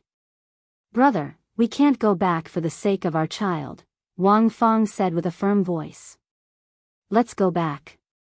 Let's go back to Xiangxi," Snake Lord begged with a trembling voice. "Brother, don't force me." The Snake Lord's body suddenly bounced up, like a poisonous snake lurking in the bushes and suddenly launching an attack. He reached out his hand and grabbed Wang Feng's neck. Snake Lord stared at his sister's face with a ferocious expression and said, "Did you forget? Not only can the golden-eye python's gallbladder cure the strange red, but also the flower-skinned snake's saliva. I have a flower-skinned snake in my pocket. Brother, Wang Fang's face turned purple. She looked at her brother in horror. Snake Lord's hand squeezed with all his might, and said with a vicious voice, "If you don't go back with me, I'll kill you." Fang Yan's father, Fang Yixing, died on the way home. This was a huge wound in Fang Yan's heart. It seemed that he had fully recovered, but when the dead skin was accidentally peeled off, the abscesses inside could be seen. It was because of the guilt and self-blame in his heart that Fang Yan lived in Swallow Dock for 3 years to mourn for his father. The hatred of his father's killer was as deep as the sea, and it was absolutely irreconcilable. However, what made people feel hopeless and powerless was that Fang Yan had no way to find out who the murderer was. The person who killed his father was the previous Snake Lord, who was also the master of the current Snake Lord, but the previous Snake Lord was killed by Bai Xiu, who happened to pass by. In other words, his father killed the previous Snake Lord, and the previous Snake Lord also killed his father. In the words of the snake slave of the current Snake Lord, both of them died together. Fang Yan also suspected Bai Xiu because when his father was attacked, Bai Xiu happened to pass by. How could there be such a coincidence? However, he could only suspect because he had no evidence to prove that Bai Xiu was involved in this matter. Moreover, even if Bai Xiu didn't get along with him, he was also from Swallow Dock. How could the people of Swallow Dock attack their own people? Also, if Bai Xiu was involved in this matter, he didn't need to show up at all. He only needed to let the previous Snake Lord or other experts do it. Did he need to show up in public and fight with the previous Snake Lord? Did he need to let everyone know of his existence? To know that he was closely related to Fang Yixing's death, Fang Yan waited in Swallow Dock for 3 years, but the killer didn't attack again. Now, Bai Xiu stood up and said that he had another profession, which was a snake catcher. If the previous Snake Lord was a snake slave kept by Bai Xiu, then the death of his father, Fang Yixing, was orchestrated by Bai Xiu, including the fact that they forced his uncle to poison the Fang family's soup pot and almost poisoned the entire Fang family to death. Bai Xiu didn't directly answer Fang Yan's question. He smiled and said, "The only people that Xiangxi can show off are those snake keepers, but they're quite interesting. They gave themselves an awe-inspiring name, called Snake Lord. The most outstanding snake keeper in every world will become the Snake Lord. They will die of old age and rise again. You should be very familiar with this. Don't you have a snake slave with you? That little snake should have told you everything, right? I only want to know one answer. Did you kill my father?" Fang Yan asked calmly. The angrier he was, the more he had to maintain a calm state of mind. This was what the old drunkard, Mo Qingdi, warned him. However, what Fang Yan didn't know was that his eyes had already turned blood red, like a Shura demon whose eyes were bloodshot. They weren't very powerful, but fortunately, they kept all kinds of poisonous snakes. They were strange and vicious, and they could be of great use in many situations. It's a pity that the snake I raised died. You only need to tell me, did you kill my father? Fang Yan asked for the 3rd time. He already knew the answer in his heart, but he needed to be sure of it. He needed to be firm and unquestionable. Bai Xiu also looked at Fang Yan calmly and said, "Since you want to know so much, then I'll tell you, yes. I arranged for the Snake Lord to kill him, but he was too stupid. Before he died, he hugged my leg and begged me to help him pass a few words back. At that time, he must have regarded me as his savior, right?" Dad, thinking of his father's tragic death, Fang Yan cried out in grief and indignation, tears falling like rain. Chapter 588. He was humiliated when he was alive, and he was humiliated after he died. Any child who saw this scene would feel as if their heart was being cut by a knife. Fang Yan, your father died because of you. Don't you feel any guilt or remorse? If I were you, I would live in seclusion for the rest of my life and never step out of Swallow Dock, Bai Xiu said coldly. Bai Xiu, Fang Yan roared hoarsely. With a crisp crack, Fang Yan had actually crushed 2 teeth in his mouth. Bai Xiu held a long sword in his hand, and his robe fluttered in the wind. He held his head high and puffed out his chest, exuding an air of arrogance. He said with a face full of disdain, "What can I do even if I crush my teeth?" "I want you dead," Fang Yan said word by word. His heart was bleeding, and his blood was already boiling. However, at this moment, his body was bone-chilling. "Because of Bai Xiu's words, your father died because of you." Fang Yan's father, Fang Yixing, was only a painter, and was considered trash in the eyes of many people in Swallow Dock. However, such trash was ambushed by so many experts, and was hunted down in such a big way. What value did he have that the enemy needed to mobilize so many experts? Fang Yan thought back and guessed countless times. He knew that his father died because of him, but before the truth was revealed, he was unwilling to believe it. That was fear, and also escape. Now, Bai Xiu stood out and directly told Fang Yan, "Fang Yan, your father died because of you." How could Fang Ji escape? How could he not believe it? Bai Xiu killed his father, and his father died because of him. Fang Yan felt like his body was about to explode. "If it wasn't for you, I wouldn't be interested in killing a painter," Bai Xiu said calmly. "Fang Yan, if you were a little stronger back then, if you could run a little faster, we would have met for Real long ago. The reason why I appeared at the scene of Fang Yixing's death was not to kill Fang Yixing, but to wait for you. The world is boundless, the sky is filled with wind and snow. At that time, we should have made a decision. Unfortunately, you're too slow. You've wasted the beautiful scenery that I've specially arranged for you. It's not too late." Fang Yan's mouth was bleeding. It was the blood of the teeth and the blood of the tongue. His expression was ferocious and his eyes were filled with boundless killing intent. Fang Yan's body stood there quietly, but his clothes began to flutter unconsciously. That was the result of true qi surging. According to past practice, when the true qi lifted up the clothes, it was round and curved. It was the Vajra barrier and iron skin shirt, a defensive stance. But this time was different. The edge of his shirt was raised like a spear, spreading outwards arrogantly. Every strand of hair stood up, like a hedgehog about to attack. At this time, Fang Yan was full of savagery, swords and sabers on his body, ready to cut his enemies into pieces at any time. "It's not too late yet," Fang Yan said with a heavy voice. He had never felt that he had to use so much energy to speak. "You're not dead, I'm still alive, so it's not too late to make a decision. That's why I chose One Sword Peak." Bai Xiu smiled and said, 3 years ago, you fought against the Japanese sword god Chiba Hashirama at the top of One Sword Peak and won, instantly becoming famous. When the news reached Swallow Dock, everyone was excited, and your grandfather Fang Hui went to the village entrance to set off a string of firecrackers. Master drank a cup of wine on the spot, saying that the Fang family has a successor. "That's why you're jealous of me?" "Jealous?"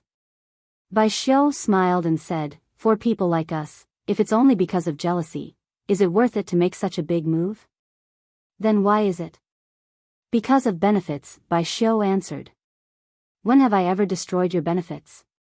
"You've destroyed a lot of people's benefits, you just don't know it." Bai Xiu chuckled and said, "Fang Yan, you're too smart. People who are too smart don't have a good ending. A lot of people don't want you to continue living, because everyone knows that you're not on the same path as everyone else. Alright, you started One Sword Peak, and you'll end One Sword Peak. That's a start and an end. I've been loyal to you, haven't I?" "Come." Fang Yan waved his hand at Bai Xiu, assuming a defensive stance. Bai Xiu raised his sword, staring straight at Fang Yan, and said, "One sword shocks the wind and thunder. Now I'll let you see the true power of the thunderclap sword." Bai Xiu's body disappeared. Without any warning, without any movement, his body disappeared into thin air. Speed. This was the ultimate speed. When a person's speed reaches a certain limit, even the eyes will be deceived. When you see that he's still standing there, he's already preparing. When he's already in front of you, you're just surprised that he's already disappeared, just like the sword on the mountain peak. Bai Xiu's body was still hidden in the endless darkness. However, the sound of thunder could be faintly heard in the sky, and lightning streaked across the horizon. A flash of lightning appeared in Fang Yan's pupils. That lightning was originally far away, as if it came from high up in the sky. That lightning seemed to have grown antennae, extending infinitely downward. Rumble, the lightning arrived in an instant, fiercely striking at Fang Yan's head. Fang Yan's body jumped up high, as if he was actively welcoming the lightning. Jumping steps to beat the tiger, this was a very common stance in Tai Chi. However, when used by a Tai Chi expert like Fang Yan, it wasn't common at all. His body was like a crane, and he jumped like a soaring dragon. His left and right hands drew circles, then when the lightning was about to arrive, he punched, crack crack crack. The peerless power of Tai Chi intertwined with the lightning, producing a deafening explosion. Bai Xiu's thunderclap sword drew out lightning, while Fang Yan's Tai Chi was like a dynamite. Using dynamite to collide with lightning, when two extremely strong and hard objects came into contact, it would naturally end in mutual destruction. Whoosh, Bai Xiu's body reappeared, returning to the position before he attacked. He left without a trace, and came without a shadow. As fast as lightning, in the blink of an eye. In the eyes of ordinary people, it was as if he had never left. Bai Xiu looked at Fang Yan with a solemn expression, saying, "It seems that you've gained a lot from this trip to Solitary Sword Peak." Bai Xiu felt very strange. Fang Yan was clearly about to be stabbed to death by his sword, so why did he suddenly regain his vitality and run faster than a rabbit as if nothing had happened? He knew that Fang Yan's heart of Tai Chi was one of the most amazing martial arts in the world, and also the most unfathomable one. This was because, apart from a few geniuses, very few people of the Tai Chi lineage could comprehend the heart of Tai Chi, and the Tai Chi realm would appear in their minds. However, even those few geniuses would soon come to a halt and would not be able to take huge strides forward in this field. Even the person himself did not understand the heart of Tai Chi, so how would an outsider like Bai Xiu understand? "If I can disappoint and confuse those idiots, it would be my greatest honor," Fang Yan said with a cold smile. He knew what Bai Xiu was confused about. With his previous strength, he would never jump up and directly use his chi to receive the lightning from the thunderclap sword, because he felt that it was not safe. Bai Xiu knew Fang Yan's strength, so he would not take the risk. He had even thought of his counterattack, and had prepared several moves after that one. Unfortunately, his wish was not fulfilled. Fang Yan's counterattack was simple and clean. It seemed to be effortless. This was the suppression of realms, and it was something that made him feel worried. This was the result of the breakthrough of the heart of Tai Chi, the counterattack and choice he made after he had enough confidence in his chi and strength. However, was there a need for him to tell all of this to the enemy who killed his father? "Fang Yan, take one more strike from me," Bai Xiu said. Fang Yan laughed heartily. It was a heart-wrenching laugh, to the point where tears were coming out. "Bai Xiu, you shouldn't be called Bai Xiu, you should be called idiot. This is a decisive battle. The only result between us is to fight to the death.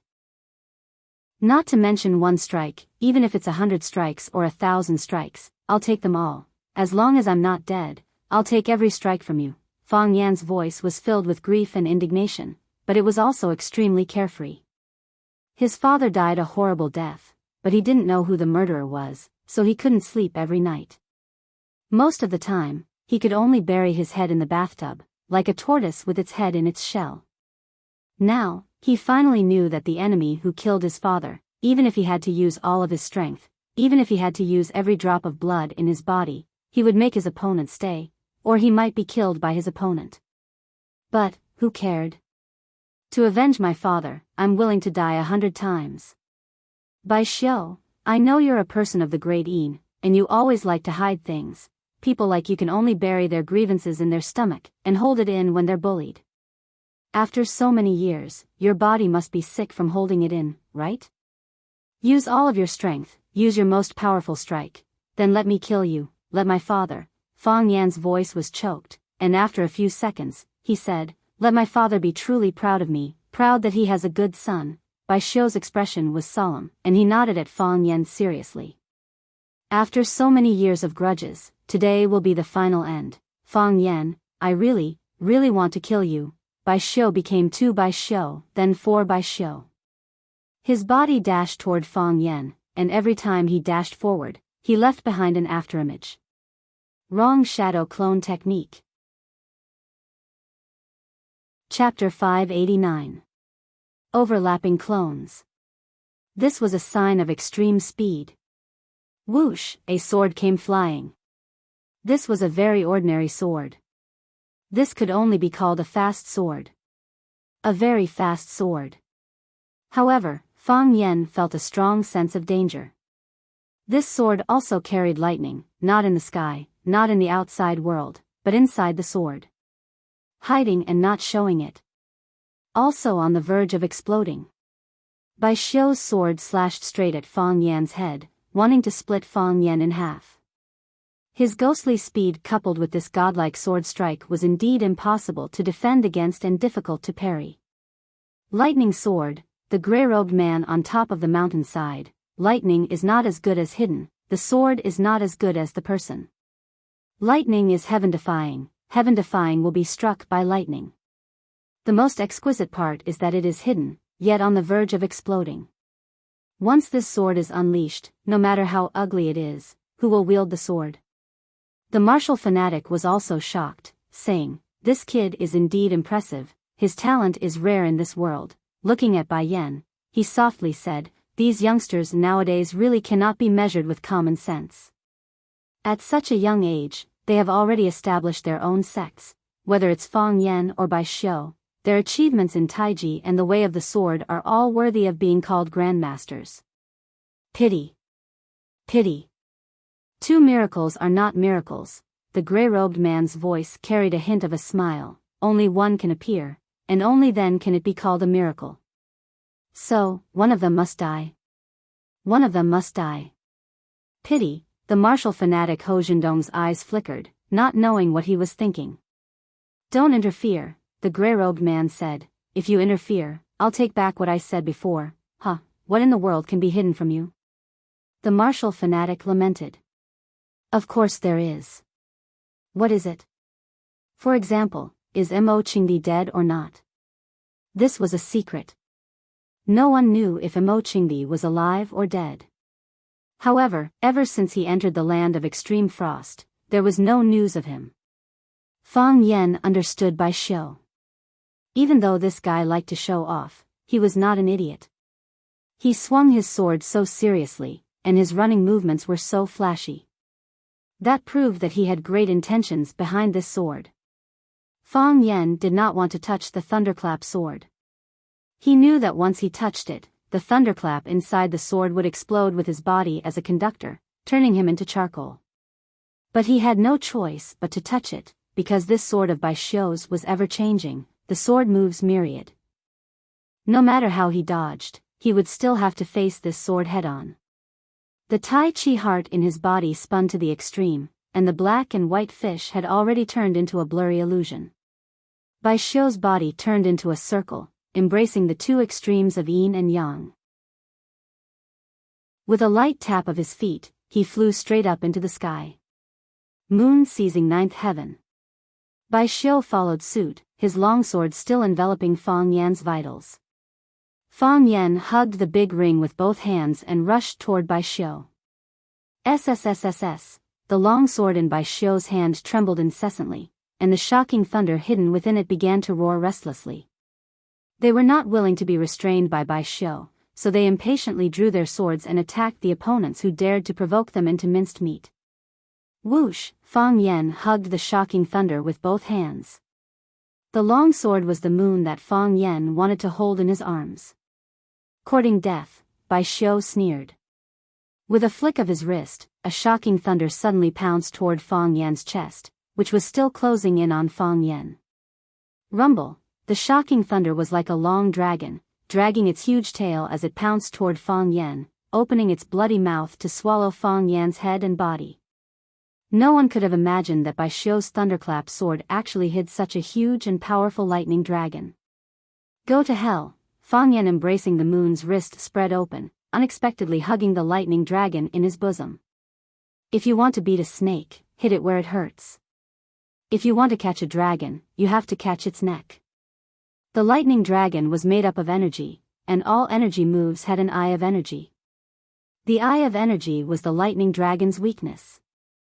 Fang Yen hugged the lightning dragon with both hands, letting it struggle and roar in his arms. It soared high into the sky with Fang Yen, its tail desperately whipping Fang Yan's body. Crackle crackle, Fang Yan's hands gripped its neck as if he was grabbing the lifeline of an electric monster. He continuously poured his Taiji power into the lightning dragon's body, modifying the inside of its body. Lei Long felt pain as well as fear. It wanted to break free, wanted to self-destruct. How could Fang Yen let it self-destruct? Taiji focused on yin and yang. It used its purest and most natural power to restrain the lightning dragon, turning it into a pet and a monster that it could only control. Whoosh, the lightning dragon quieted down, as if it had been tamed by Fang Yen. It shone with a silver light in Fang Yan's hands, but it would not do anything extreme. Bai Xiu's eyes narrowed.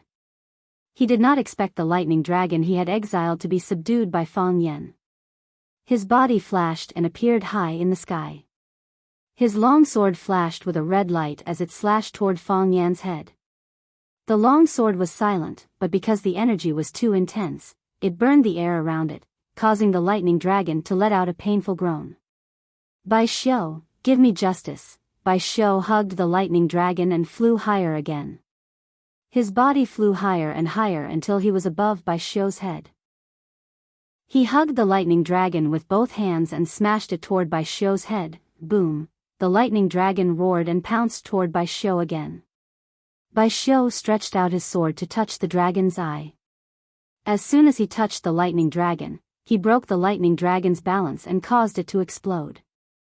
Bang, the lightning dragon exploded, and the remnants of its body enveloped Bai Xiu's body.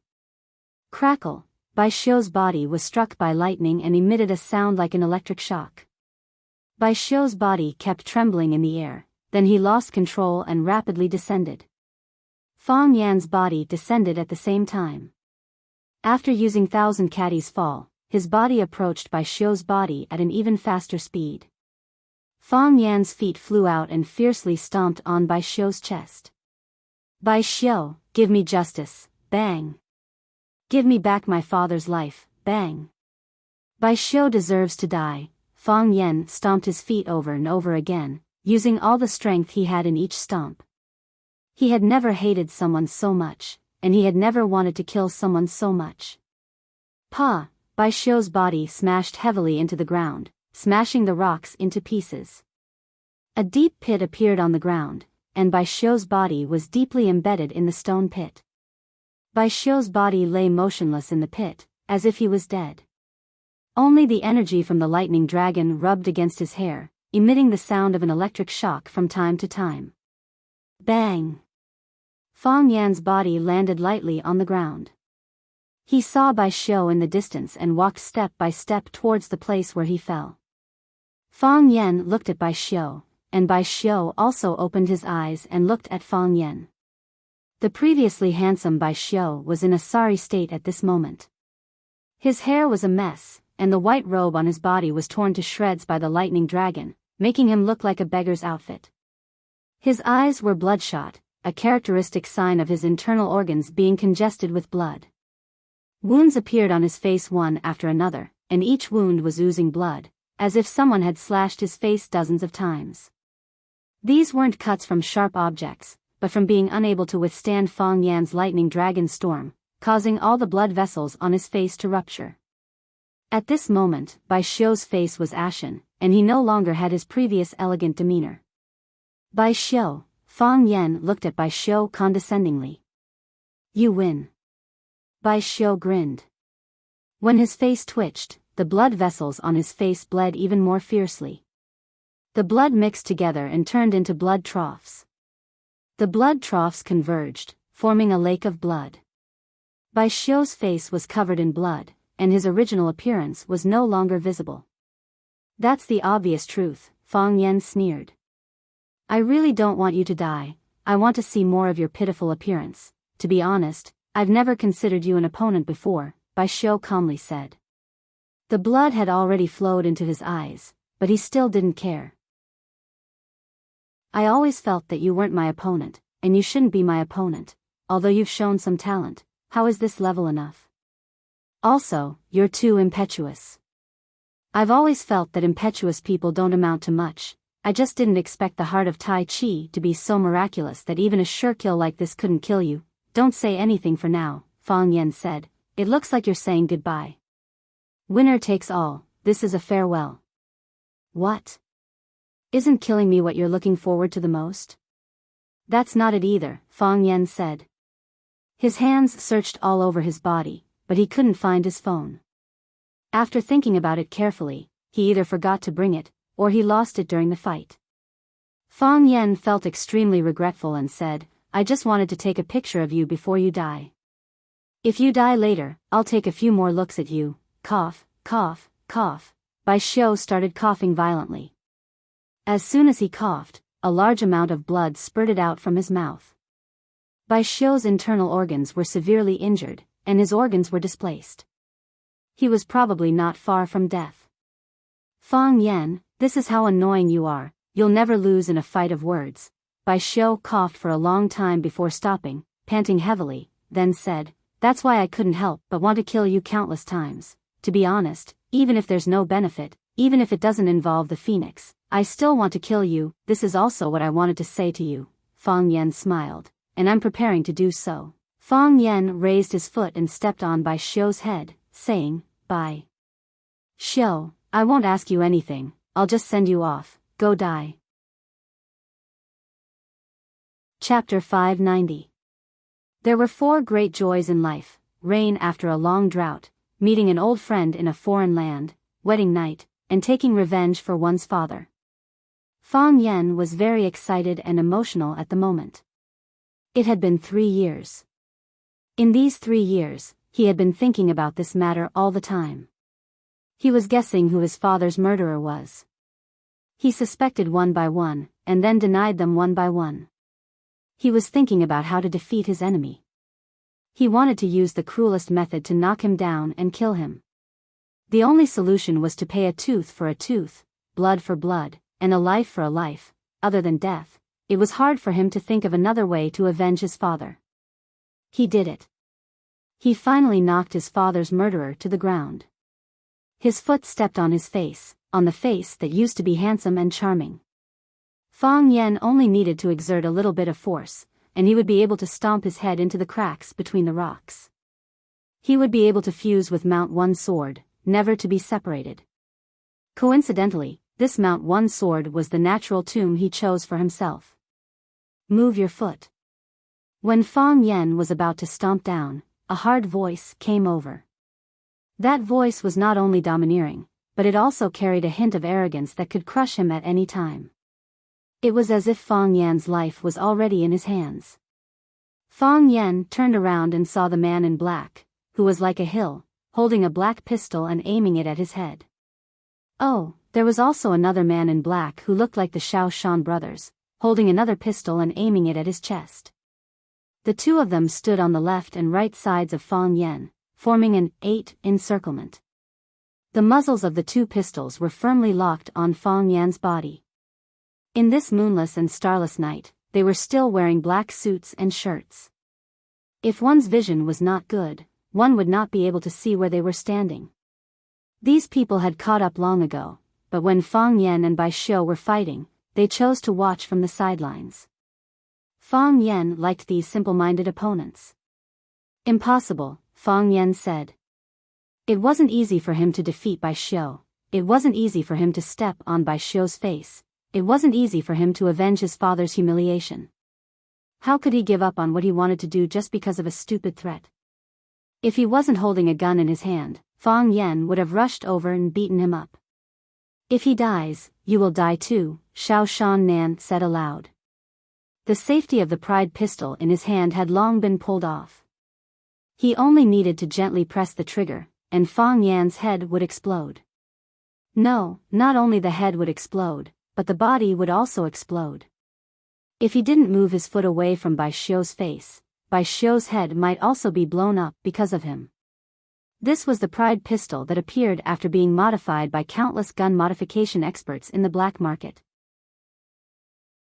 Its explosive power was equivalent to a powerful genetic bomb. Nowadays, the assassins were using the most advanced and lethal weapons. They could not wait to make the entire building the target lived in collapse with one shot. Only a few nostalgic old fellows still used the most primitive gunpowder bullets. They said they liked the faint smell of smoke and fire. Of course, those who dared to be so pretentious were the top killers in the world of killers. Ordinary killers still used the safest way to solve the target and complete the mission. They didn't like Bai Xiu and were willing to see him fail and be beaten to the ground. However, they didn't want to bear the responsibility of killing Bai Xiu by mistake. If that was the case, that young master would not let them have a good time. I don't believe it, Fang Yan said. He would not accept being threatened, even if someone pointed a gun at his head. And his chest. Xiao Shannan glanced at his brother and said with a smile, "Sometimes I feel that you are frighteningly cunning, and sometimes I feel that you are as stupid as a pig. Don't you see what we are holding in our hands? We just need to press it gently. Your head is like an egg that has been smashed by a punch. The color of the egg yolk may not be very nice, and the smell is not very pleasant. I have smelled it, and then I vomited the Kobe beef that I just ate in the afternoon. Brother Shu, don't talk nonsense with him, let's blow his head off," Xiao Shannan's brother said impatiently. He didn't like Fang Yan, and even more so, he disliked Fang Yan's pretentious manner. "I have already pointed a gun at your head, and not only are you not afraid to beg for mercy, but you are also talking nonsense with us without fear. Do you think our Pride pistol is fake? Do you think we, the gunmen, are blind?" Out of professional pride and personal pride, Xiao Shannan's brother really wanted to kill Fang Yan with one shot. As for what happened after that, they could do whatever they wanted. Didn't they just kill a piece of trash when they killed Fang Yan? For the sake of his brother's great contribution, the young master would probably not blame them. "You see, my brother is already impatient." Xiao Shannan, who was called Brother Shu but looked nothing like a mouse, laughed mockingly. "Although my patience is better than my brother's, it is not much better, so, I will give you one last chance. Get your feet out of the way. Let me test you with a brain teaser." Fang Yan was a little helpless. He looked at Xiao Shannan and said, "If I move my foot away from his face, will you not shoot me?" Xiao Shannan's expression stiffened and said, "That depends on your attitude, you're lying." Fang Yan said, "If you don't want to shoot me, you don't have to keep asking me to move my foot away from Bai Xiu's face. The reason why you keep asking me to move my foot away from Bai Xiu's face is because you don't want to hurt your companions by accident when you shoot me. You can't afford such a responsibility. Is that right?" Xiao Shannan and his brother looked at each other, deeply impressed by Fang Yan's wisdom. This man's analysis was so reasonable that they could not refute it. When the weak could not refute, they liked to use their ultimate killer move, pestering. So Xiao Shannan's brother scolded and said, "I told you to move your foot away, so you obediently move your foot away, or else I will shoot you." Fang Yan looked at Xiao Shannan sadly and said, "Since you insist on shooting me, why should I listen to you and move my foot away from his face? Why should I do such a thing that will only bring disgrace upon myself? Just like what that idiot brother of yours said, if I don't move my foot away, he'll shoot me dead. If I move my foot away, he'll lay down his arms and surrender without doing anything. Is the name of your group called 438 Retarded Brothers? You dare to scold people?" Xiao Shannan was furious. He wanted to remind Fang Yan again that he was still holding a gun in his hand.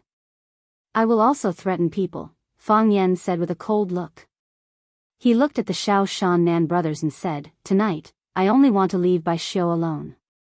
If you are smart enough, get down the mountain and tell your master that I will soon find him to settle the score." Xiao Shannan laughed and said, "Do you really think we are idiots?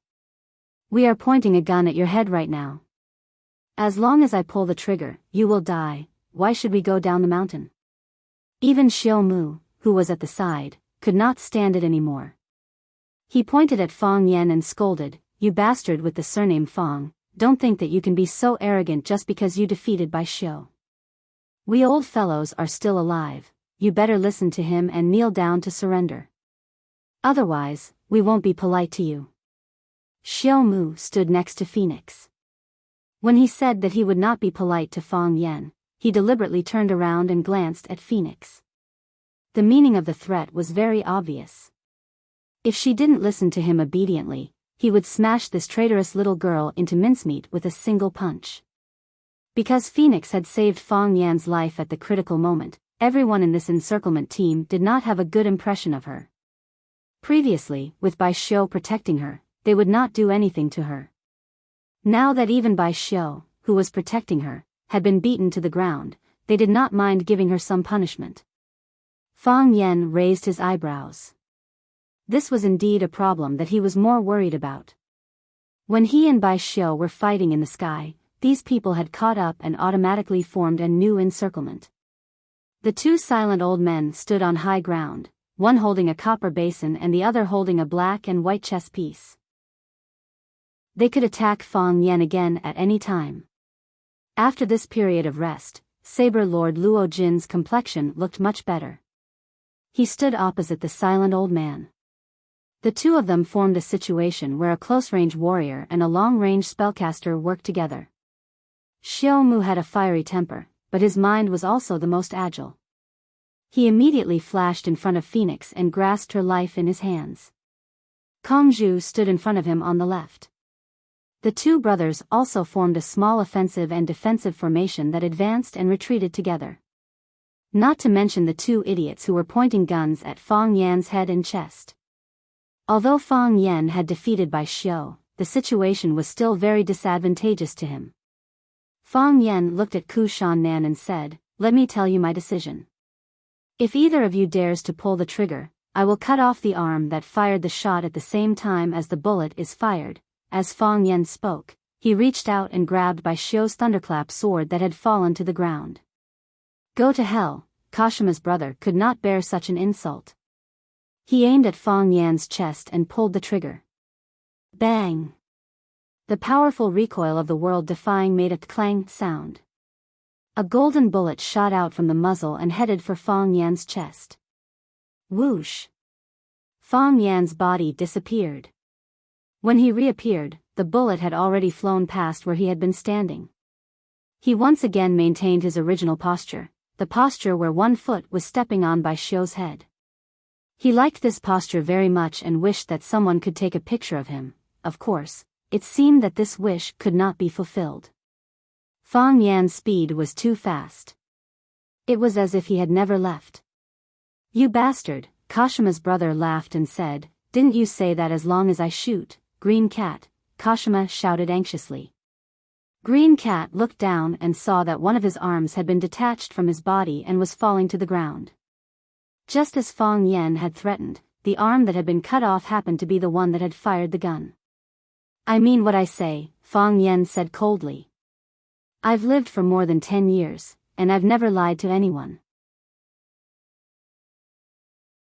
Chapter 591.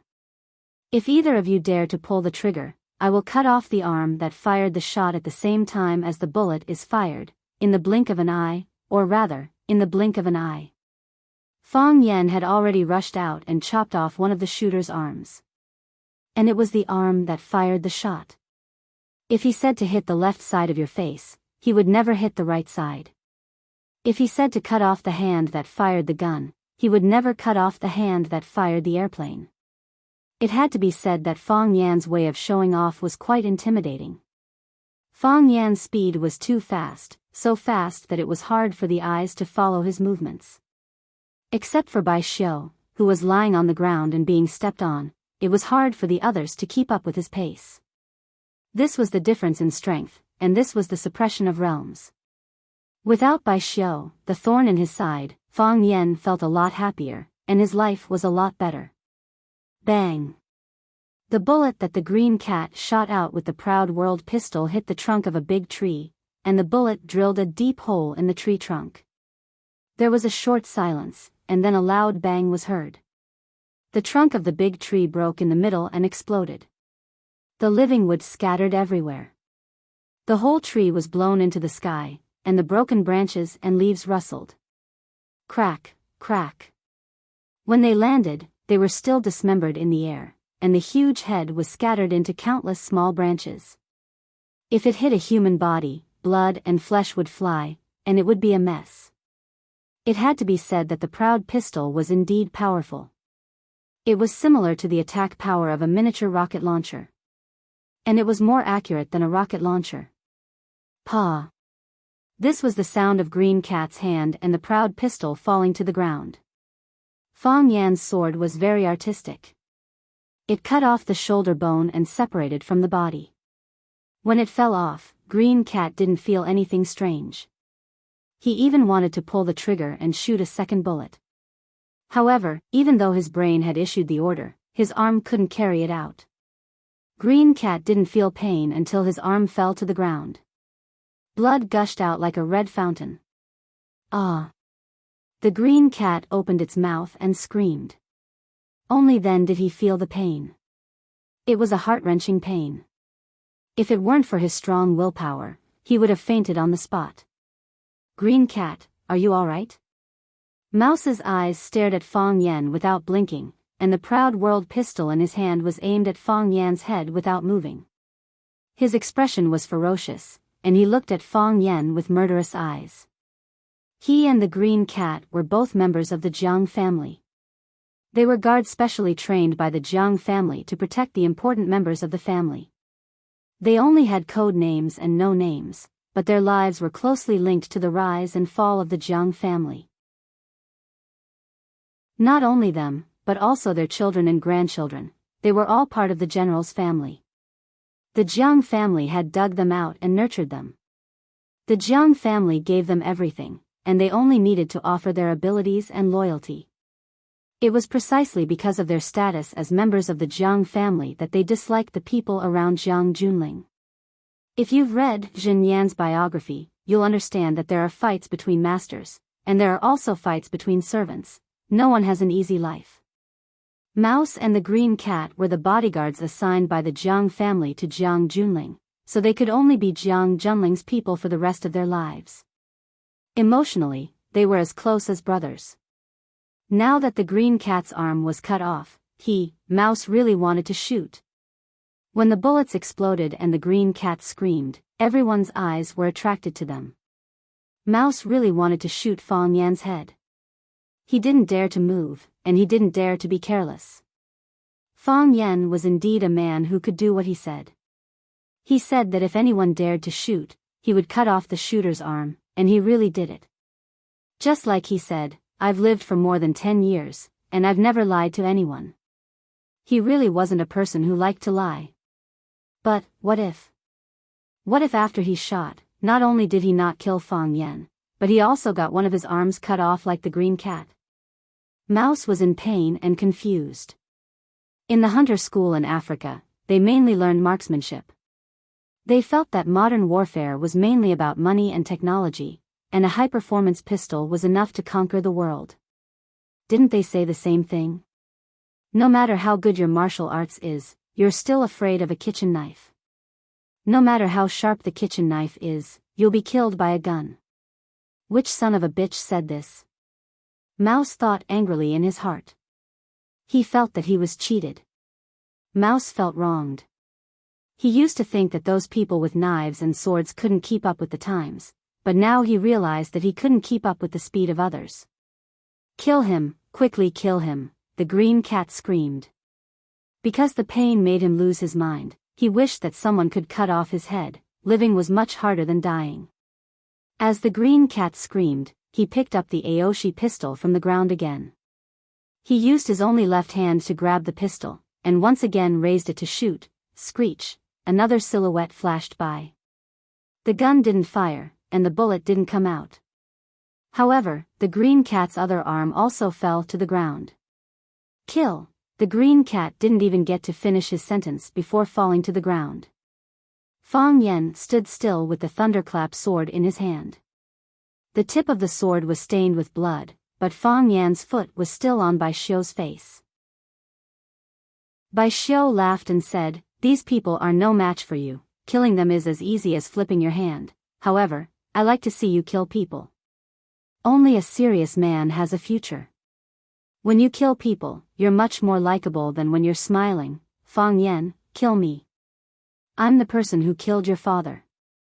As long as I'm alive, you won't be able to forgive yourself. Don't you want to avenge your father? Don't be impatient, Fang Yan smiled and said. Do you think I don't want to kill you? If Phoenix wasn't in their hands, I would have already crushed your head with my foot. It's still early, don't you like to see me kill people? Then open your eyes wide and watch carefully, watch how I take care of each of them. Tonight, I'll let you watch to your heart's content. You still don't have the courage, Bai Xiu sighed lightly. An opponent like this is truly disappointing. Fang Yan's foot began to exert force, deforming Bai Xiu's face. Yes, just like that, because his face was deformed and his mouth was dislocated, Bai Xiu's voice had become indistinct. Use a bit more force, just a bit more force, and I'll be dead, bam. Xiu Mu threw a punch. A huge pit immediately appeared next to the boulder that the phoenix was lying on. Rubble flew everywhere, and it looked as if the phoenix, who was sleeping on the boulder, was going to be buried alive.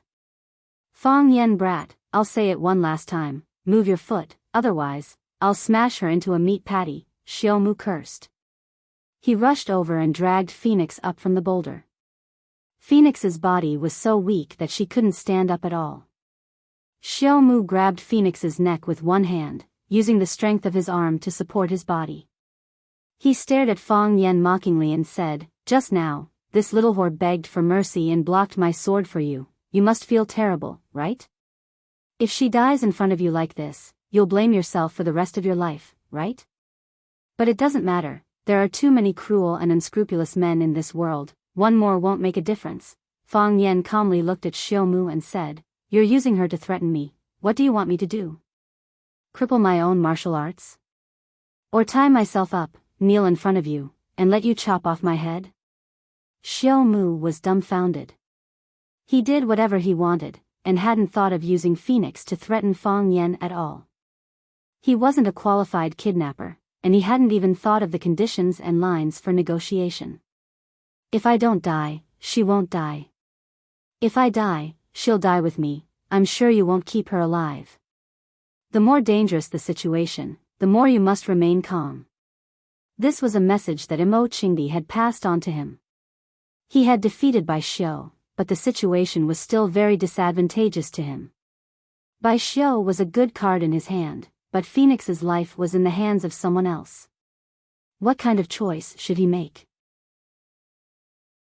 Because Phoenix had betrayed him, he could use Phoenix's life to exchange for Bai Xiu's words. In that case, he could avenge his father as he wished. However, Phoenix had betrayed him, and she had also saved him. It's hard to make a choice, isn't it? An old voice reached Fang Yan's ears. Fang Yan could clearly sense that the voice wasn't coming from his surroundings, but from a faraway place. However, he could hear it very clearly, as if an old man was speaking and sighing in his ears, using qi to condense the spirit and not disperse for a long time. The person speaking, his inner force cultivation should have reached the realm of transcendent, right? Who are you? Fang Yan shouted in a stern voice. Who are you? Do you really want to see me? The old voice once again sounded in Fang Yan's ears. Fang Yan had a bad feeling. He could feel the danger. It was a natural reaction to being coveted by a powerful and ferocious animal. The hairs on his body stood on end, and a fine layer of goosebumps appeared on the surface of his skin. His heart of Taiji spun again, automatically activating the first layer of protection. Fang Yan was a little regretful. Why did he ask, who are you? Wouldn't it be better to pretend that he didn't hear what he said? Are you afraid of me? Before Fang Yan could answer, the old voice once again sounded in Fang Yan's ears. Chapter 592. Have you ever had this kind of experience? When your schedule is already full, there are still all kinds of beautiful women with long legs, fair skin, big breasts, and round buttocks calling you to ask you out for coffee? I know you haven't had this kind of experience, I'm just asking. But Fang Yen had this kind of trouble. He felt like he was being harassed by countless ugly women. He was stepping on by Xiao. He had just cut off one of Green Cat's arms, and the men he had to face next were Rat, Xiaomu, Diablo, and Sword Monarch. He was speechless, his time was really tight. Now, there was an old man with an ugly voice who wanted to cut the line to see you. How would you feel? I'm not afraid of you, Fang Yen was furious and said to the old man, I just don't have time to see you. Fang Yen praised himself for being quick-witted. He felt that his answer was decent and perfect. Even when he rejected others, he revealed a sense of superiority. Not everyone could have such a flexible and ever-changing style of speech. Fang Yen didn't want to see the old man who could condense qi to communicate. If that person wasn't your grandfather, who would want to see an old man? At least, not at this time. Whoosh, or rather, there was no whoosh. It was so sudden, so abruptly, that a figure suddenly appeared in front of Fang Yen. The figure was covered in a gray robe. His face couldn't be seen, and his figure couldn't be seen clearly. He was like an illusory person, a ghostly shadow. It was as if one could pass through his body just by touching it with their hands. His body blurred for a few seconds before slowly becoming solid. Fang Yen still couldn't see his face clearly, but he knew that he was an old man. He could feel the old man's aura.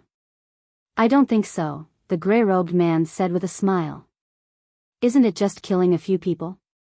How long would it take? In his eyes, Xiaomu and Diablo were just a few ants. How long would it take to crush them? Whoosh, another figure appeared in front of Fang Yen.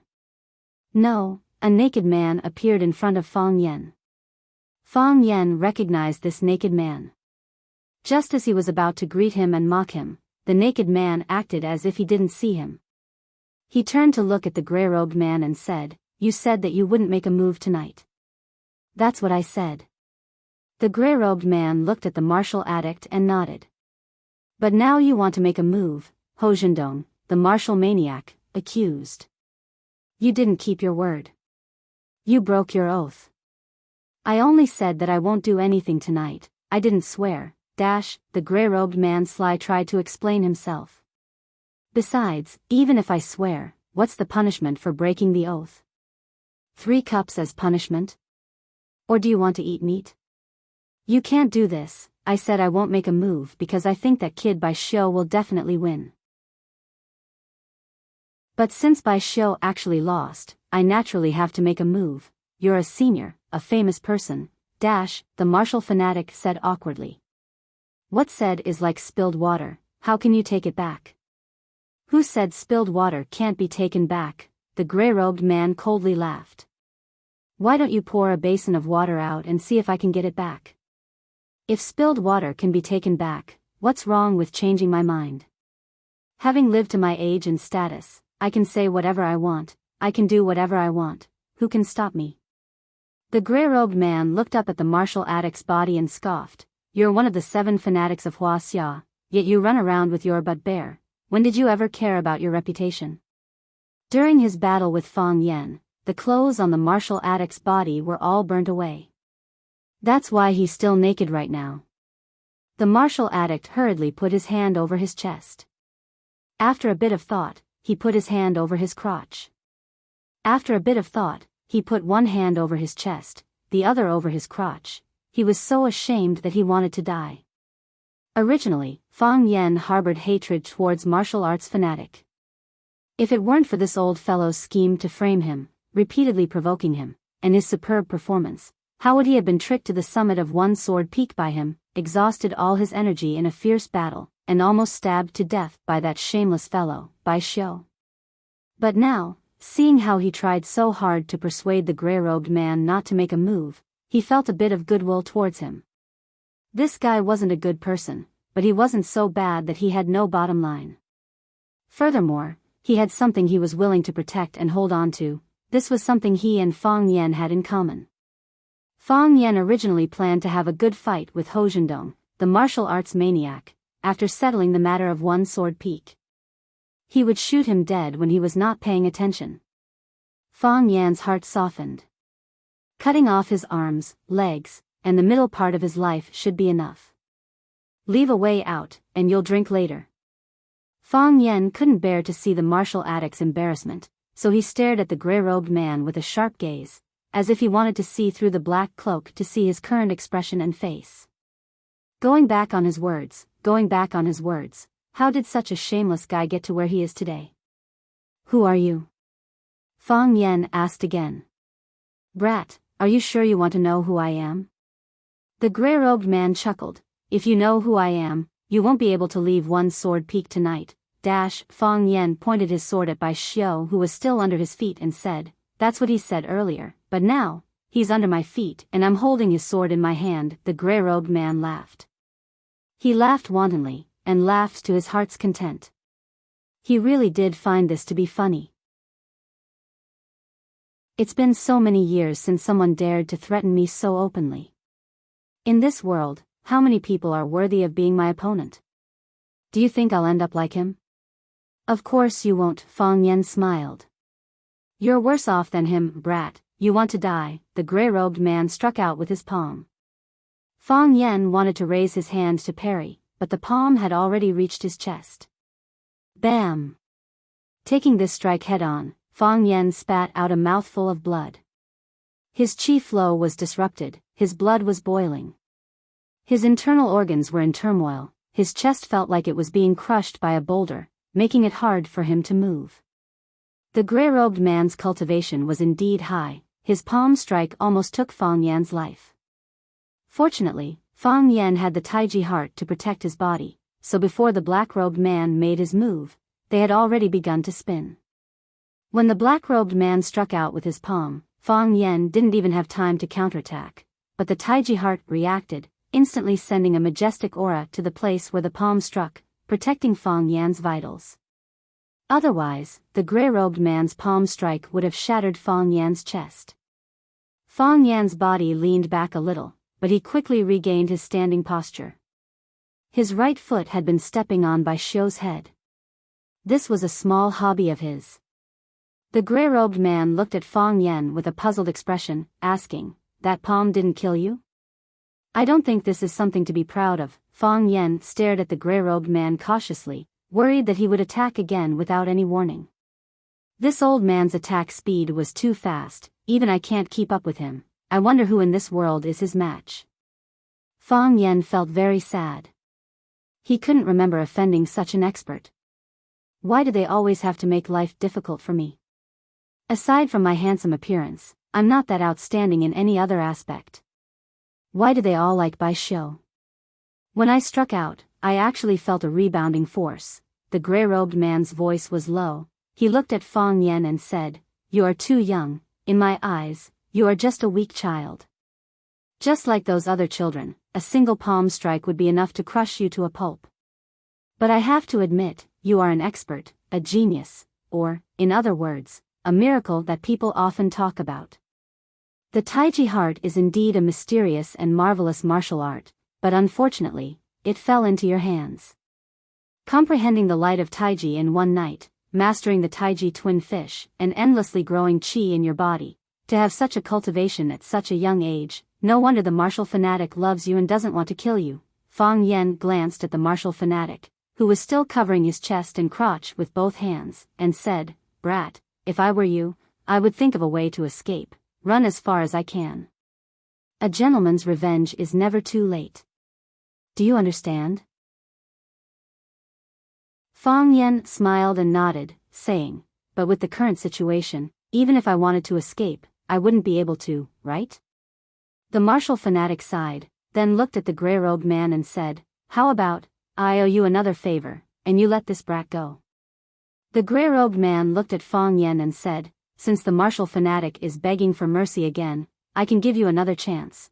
Let go of the brat under your feet, and I'll let you go. Fang Yan wanted to refuse, but the gray-robed man waved his hand to stop him, saying, young man, don't be in such a hurry, wait for this old man to finish. I'm not forcing you to agree to my request, I'm actually hoping that you will refuse. You can kill Bai Xiu, then I'll kill you and that girl called Phoenix. Your choice, is there a third choice? Fang Yan asked. The gray-robed man slightly raised his head, looking at Fang Yen like he was an idiot. What does he think I am? A vegetable vendor who can bargain with me? Don't be angry, I was just asking casually, Fang Yen smiled and said. What if you think that it's a good idea for me to stomp Bai Xiu to death, then let me and Phoenix go. I don't like talkative young men. The gray-robed man looked at Fang Yen and said, what's your choice? The martial fanatic desperately signaled to Fang Yen, telling him to quickly let go of Bai Xiu and leave with Phoenix. Bai Xiu was already a cripple, couldn't he just find a chance to kill him? Fang Yen nodded at the martial fanatic, then looked at the gray-robed man and said, I refuse. Chapter 593. I refuse. Fang Yen said. That's your final decision? The man in gray looked up at Fang Yen with a hint of a smile in his eyes. But the smile was very cold as an ice sculpture in a land of extreme coldness. Just a glance was enough to make people shiver. Fang Yen, you idiot, do you know what you're doing? The martial addict was so angry that he stomped his feet and waved his arms, forgetting to cover the fat on his chest. I finally gave you a chance to live, why are you wasting it like this? I refuse, just like how I refused to run away when the Qianya military department came to challenge me, even though I knew I couldn't win, Fang Yen said. I refuse, just like how I refused to compromise when I knew I was up against a powerful enemy that could take my life at any time. I refuse the cowardice and fear in my heart. Because after this, I'm worried that there will be a next time. I refuse the pity and charity of the enemy. I want to live, but I can also die. I refuse Fang Hui's grandson to surrender to the enemy. Because my grandfather said that the men of the Fang family must never surrender. His grandfather's grandfather never surrendered, his grandfather's father never surrendered. His grandfather never surrendered, his grandfather's son never surrendered, and his grandfather's grandson can't surrender either. I refuse Fang Yixing's son to spare the life of the killer. The hatred of my father's death is irreconcilable. Nothing can stop my desire for revenge. Fang Yen stared at the man in gray with a knife-like gaze and said with a clear voice, I refuse. I refuse to spare Bai Xiu, this is my final decision. The martial addict's mouth was slightly open, his eyes wide as he stared at the proud and righteous Fang Yen. So words can be said like this? Acting cool can be done like this? Knowledgeable people are truly scary. The martial addict sighed in his mind. If that's the case, the man in gray stared at Fang Yen like needles and said, why haven't you made your move yet? Bai Xiu is already lying under your feet. You only need to raise your foot to stomp on his head and kill him neatly. Why haven't you done anything yet? Because I've always had a fluke in my heart. Fang Yen answered truthfully. Just now, I wanted to kill Bai Xiu, but I also wanted to save myself and the Phoenix's lives. As long as there was a chance, I wanted to get the best of both worlds. This is human nature. But from the moment you appeared, I had already made up my mind. If my chances of escaping are slim, then I'll choose to kill Bai Xiu. Young man, do you know that there are many things where reality and ideals are very different? The gray-robed man chuckled. You want him dead, and I want him to live. Tell me, is he dead or alive? Fang Yen did not answer the gray-robed man's question. It was a difficult question to answer. If he wanted to kill Bai Xiu, he had to kill him. But this gray-robed man wanted Bai Xiu to live. He would save Bai Xiu, and the best way to save Bai Xiu was to kill him. Fang Yen knew that because of his refusal, this gray-robed man already had the intention to kill him. Fang Yen stared at the gray-robed man without blinking. Fang Yen was preparing to exert force on his foot. As long as he exerted force and sank the qi in his dantian, he could easily kill Bai Xiu with the internal force in his body even without lifting his foot. But when he did this, he would give the gray-robed man an opportunity. In the eyes of an expert, your every move, every glance, every breath could be an opportunity to attack. Fang Yen did not know who the gray-robed man was, but he knew very well that this was the most powerful enemy he had ever met. The smile on the gray-robed man's face froze, only staring sharply at Fang Yen in front of him. The martial fanatic felt that a great battle was about to break out, so he opened his mouth to say something. The gray-robed man coldly said, "Everything should be done in moderation. If you still remember who gave you a second life, the martial fanatic sighed, then turned around to leave the battlefield. He understood that his efforts were unnecessary. Whether it was Fang Yen or the gray-robed man, they were both extremely proud and stubborn people. If they had their own thoughts, they wouldn't be easily swayed by others. "Young man, you are very talented, the fastest growing person I've ever seen." The gray-robed man looked at Fang Yen and said, "You are also very courageous, why don't you try again?" Fang Yen did not say anything, only trying his best to keep his breathing even.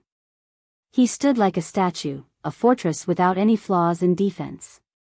The gray-robed man shook his head and said, "You're wrong.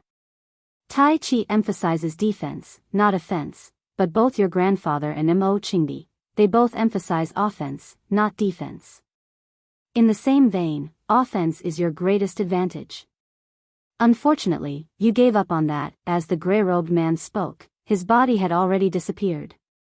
Bam! His palm struck Fang Yan's chest, sending Fang Yan's body flying. One step too late again. As Fang Yan saw the gray-robed man's body disappear, Fang Yan also made a counterattack. He struck out with his palm, wanting to take the gray-robed man's palm head-on. The best result would be to also strike him, but it was too slow. As soon as his palm struck out, his body had already been sent flying.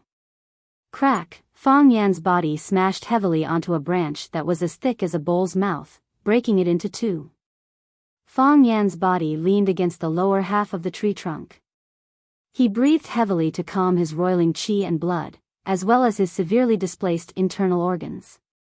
Blood once again flowed from the corner of his mouth, but it was much better than the first time he was hit. This time, he was prepared in advance.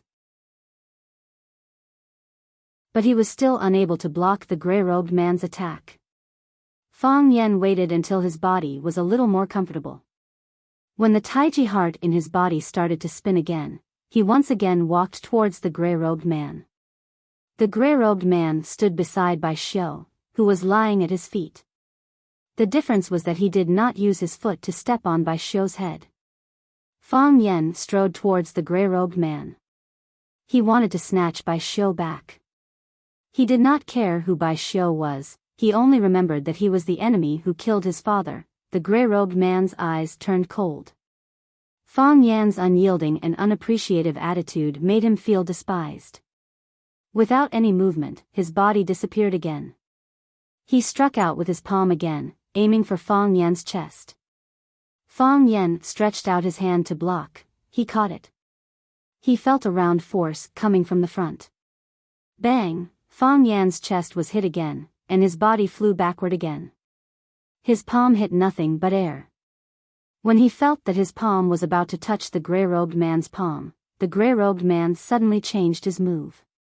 The round force he came into contact with was only the shadow of the palm. The real move had deceived his eyes and hit his chest. Whoosh, whoosh, Fang Yan's body slid on the ground, smashing countless branches, grass, and protruding rocks along the way. Clang! Fang Yan's body slammed into a large rock, and his body came to a halt with difficulty. Fang Yan lay there motionlessly. After sensing his body's condition, he got up from the ground again. He took the initiative to walk towards the gray-robed man, taking the initiative to attack. Fang Yan felt that the gray-robed man's words were very reasonable. Although Taiji emphasized defense and not offense, both his grandfather and his senior brother, Mo Qingdi, emphasized offense and not defense.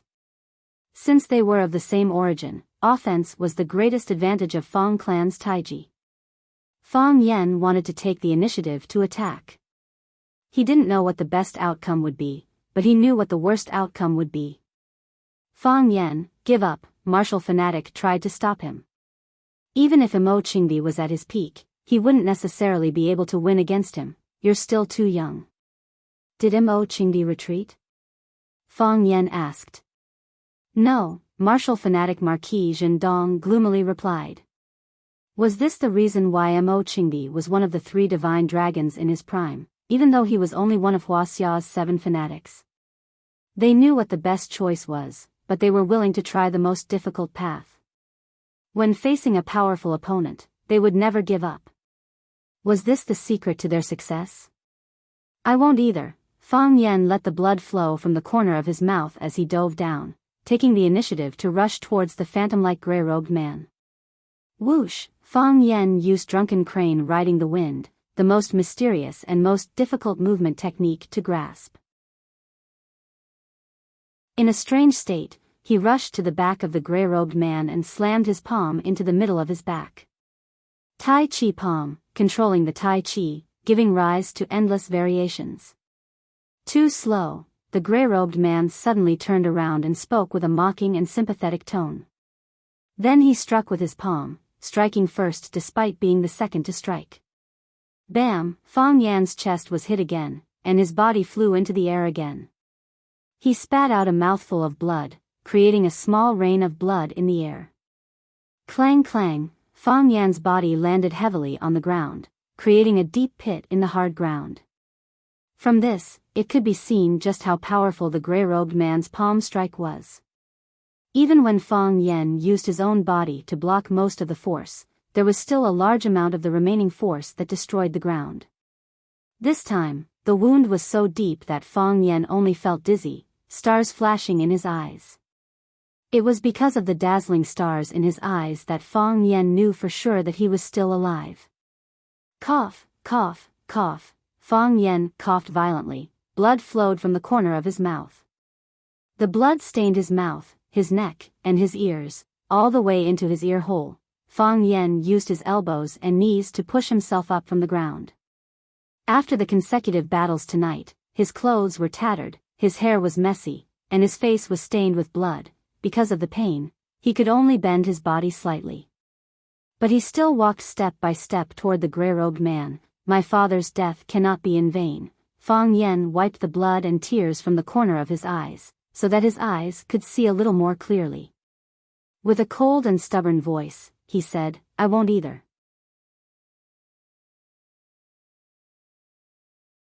Chapter 594.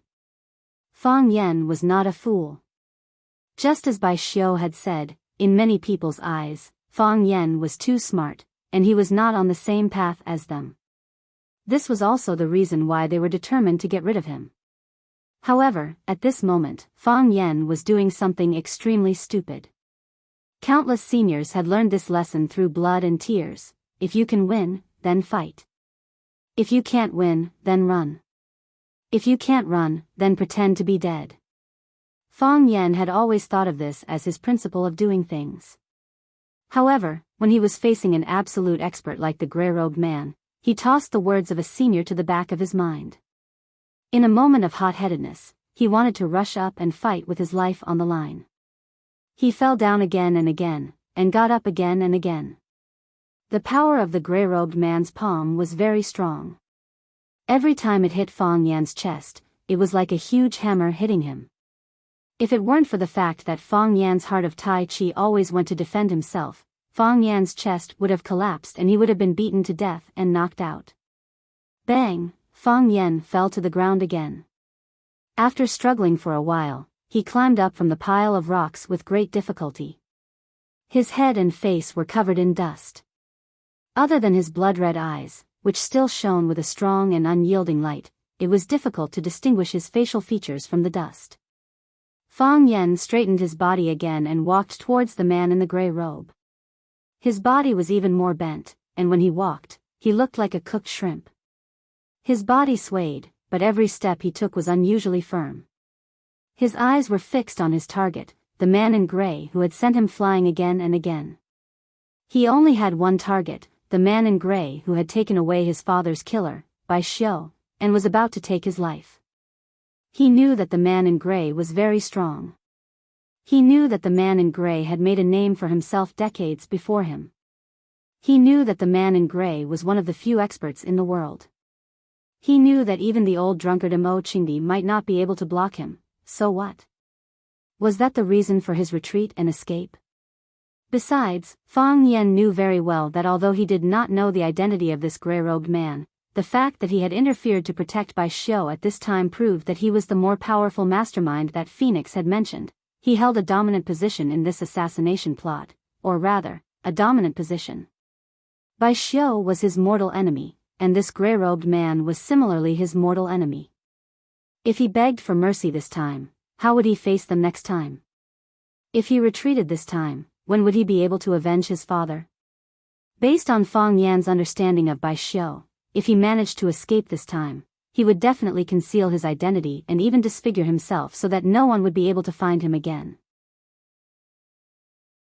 Fang Yan had no choice but to persist, and he had no choice but to be an idiot. Quang, quang, quang, because every step he took was very firm, his footsteps seemed very heavy. With every step Fang Yan took, rocks would be crushed and grass would ooze juice out of the ground. Whoosh, the gray-robed man's body disappeared. When he reappeared, his palm was aimed at Fang Yan's chest. There were no complicated movements, no shadows of palms filling the sky. It was just a simple, seemingly ordinary palm. Of course, the palm was so fast that it almost stopped one's breath. Bang! Just as the gray-robed man's palm was about to hit Fang Yan's chest, something strange happened. A fist appeared in front of his palm, and the fist arrived at lightning speed. It was the fist that Fang Yan had intercepted. Fang Yan had prepared countless times, and this time, he finally grasped the trajectory of the gray-robed man's palm. Boom! The palm and the fist collided, and the strong energy carried out a fierce battle. Crack, crack. The air was burned, and the space was torn apart. The palm and fist that collided could no longer be seen clearly. I blocked it, Fang Yan grinned. This was his ideal, his goal. He wanted to kill the gray-robed man with one punch, but of course, he knew that was impossible. Therefore, he only wanted to receive a palm strike from him. He wanted to fight head-on with his palm strike. Do you think you can block me like this? The gray-robed man's body became illusory again. Fang Yan knew that this was the natural reaction of the human body when his speed reached an extreme state. For example, in the American TV series The Flash, when the human body surpassed a certain law, there could be two real you. It could even run to the past and the future. Dream on. The gray-robed man's palm that collided with Fang Yan's fist suddenly increased its strength. Fang Yan also increased his strength at the same time. This was the use of the second drive. Normally, when a person punched, there would be a process of retracting and accumulating strength. But for these peerless experts, this process could be reduced or completely eliminated. They could keep using strength. Second drive. Third drive. Or even the legendary fourth drive. Boom, the two men's chi collided once again. Fang Yan's chest tightened, and he spat out a mouthful of blood. The gray-robed man's body trembled, and a pained expression appeared on his face. From the outside, the gray-robed man's palm and Fang Yan's fist never separated at all. It looked like the two of them were constantly competing with each other's internal energy. But the gray-robed man and Fang Yan knew that they had already fought 3 times in an instant. Each time was extremely dangerous, and if they were not careful, they would be smashed to pieces. Boom, the gray-robed man increased his strength again, and Fang Yan followed suit. A battle of 3 forces. The Tai Chi heart in his body spun wildly, and the Tai Chi twin fish continuously transferred vitality and energy to Fang Yan's fist. If not for the formation of the Tai Chi twin fish, Fang Yan would have been completely exhausted, and he would have been trampled by the gray-robed man. Fang Yan was just about to exert his strength for the 4th time when an extremely sharp energy suddenly came from the gray-robed man's palm. Palm sword. Or rather, it was the palm chi sword. Using chi to condense into a sword, it could kill people without leaving a trace. Fang Yan only felt a sharp pain in his fist, and then his body flew backward. Crack, this time, he fell more miserably and heavily than the countless times before. When he wanted to use his elbow and knee to prop his body up, his arm went limp, and his upper body that had just lifted up fell to the ground again. Fang Yen lay on the hard and uneven ground, and looked up at the dark sky above his head. There was no moon or stars in the sky, only a huge black screen. It blotted out the air, the light, and the hope. Fang Yen felt that it was getting harder and harder to breathe, and he felt that his chest was getting more and more stifled. He had a strong urge. He wanted to tear the black screen above his head, and he wanted to breathe in the fresh air outside. Fang Yen raised the fist that he had used to attack the gray-robed man into the air. His fist was burning with pain, and when he raised it up, it was trembling non-stop. Bright red blood flowed out of the wound.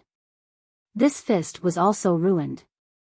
I can't lower my head, Fang Yen gritted his teeth and said to himself, the crown will fall. Like a hedgehog, he rolled on the ground before using his legs to prop himself up. I can't bleed, Fang Yen once again told himself, only fools can laugh. He tore off a piece of cloth from his body and tightly bandaged the wound on his hand that was caused by the sword energy. Then, he looked at where the gray-robed man was standing and once again walked towards him. If you can't kill me, I'll kill you. This was the only thought in Fang Yan's mind. The gray-robed man's expression was extremely ugly. Fang Yen kept getting up and charging at him again and again. To the gray-robed man, this was a provocation. He coldly stared at Fang Yen and said, it seems that you're prepared to die. I'm not, Fang Yen smirked, blood dripping from the corner of his mouth. Death, I wouldn't be able to prepare for it even if I had 100 years. I have to say, I admire your perseverance, but I've already lost my patience with you, the gray-robed man said. Originally, I didn't intend to kill anyone tonight, but I've changed my mind. Witnessing the birth of a miracle is a wonderful thing, but killing a miracle is also a memorable experience. The gray-robed man's voice became weaker and weaker. His body had already disappeared. Fang Yen was on guard, waiting for him to attack again. What surprised him was that this time, the gray-robed man didn't immediately attack, nor did he strike his chest. His body turned into a gentle breeze, circling around Fang Yan's body, whoosh. As soon as his body appeared, Fang Yen threw a punch. Rip! Fang Yan's fist struck the man's black robe, causing the robe to let out the sound of cloth ripping. But Fang Yen knew that he had fallen into a trap, golden cicada shedding. Fang Yen felt the back of his throat tighten, then he lost control of his body. The gray-robed man's body was so small and thin, but he easily lifted Fang Yan's body into the air. While holding Fang Yan's throat, the black-robed man looked at Fang Yan's reddened face and said, you are a genius, but you are still too young. As he exerted more and more force, Fang Yan's consciousness became more and more hazy. He didn't break Fang Yan's neck right away. Instead he wanted to slowly kill Fang Yen and suffocate him to death. The martial fanatic panicked, ran towards the gray-robed man and struck his back with his palm. Crack, crack, crack, cracking palm. As the gray-robed man swung his left hand, the cracking air from the cracking palm disappeared. Do you know what you're doing? The gray-robed man's gray eyes stared straight at the martial fanatic and asked in a low voice. Spare his life, he's too young, he doesn't understand. The martial fanatic begged. It's too late, the gray-robed man replied. No one can have a second chance. Fang Yen. Phoenix wanted to get up from the ground, but she had lost so much blood that she couldn't support her body anymore. She didn't even have the strength to stand up. She could only angrily scream Fang Yan's name, unable to do anything to help Fang Yen. Song Zai, why do you have to do this? A clear and gentle voice came from above.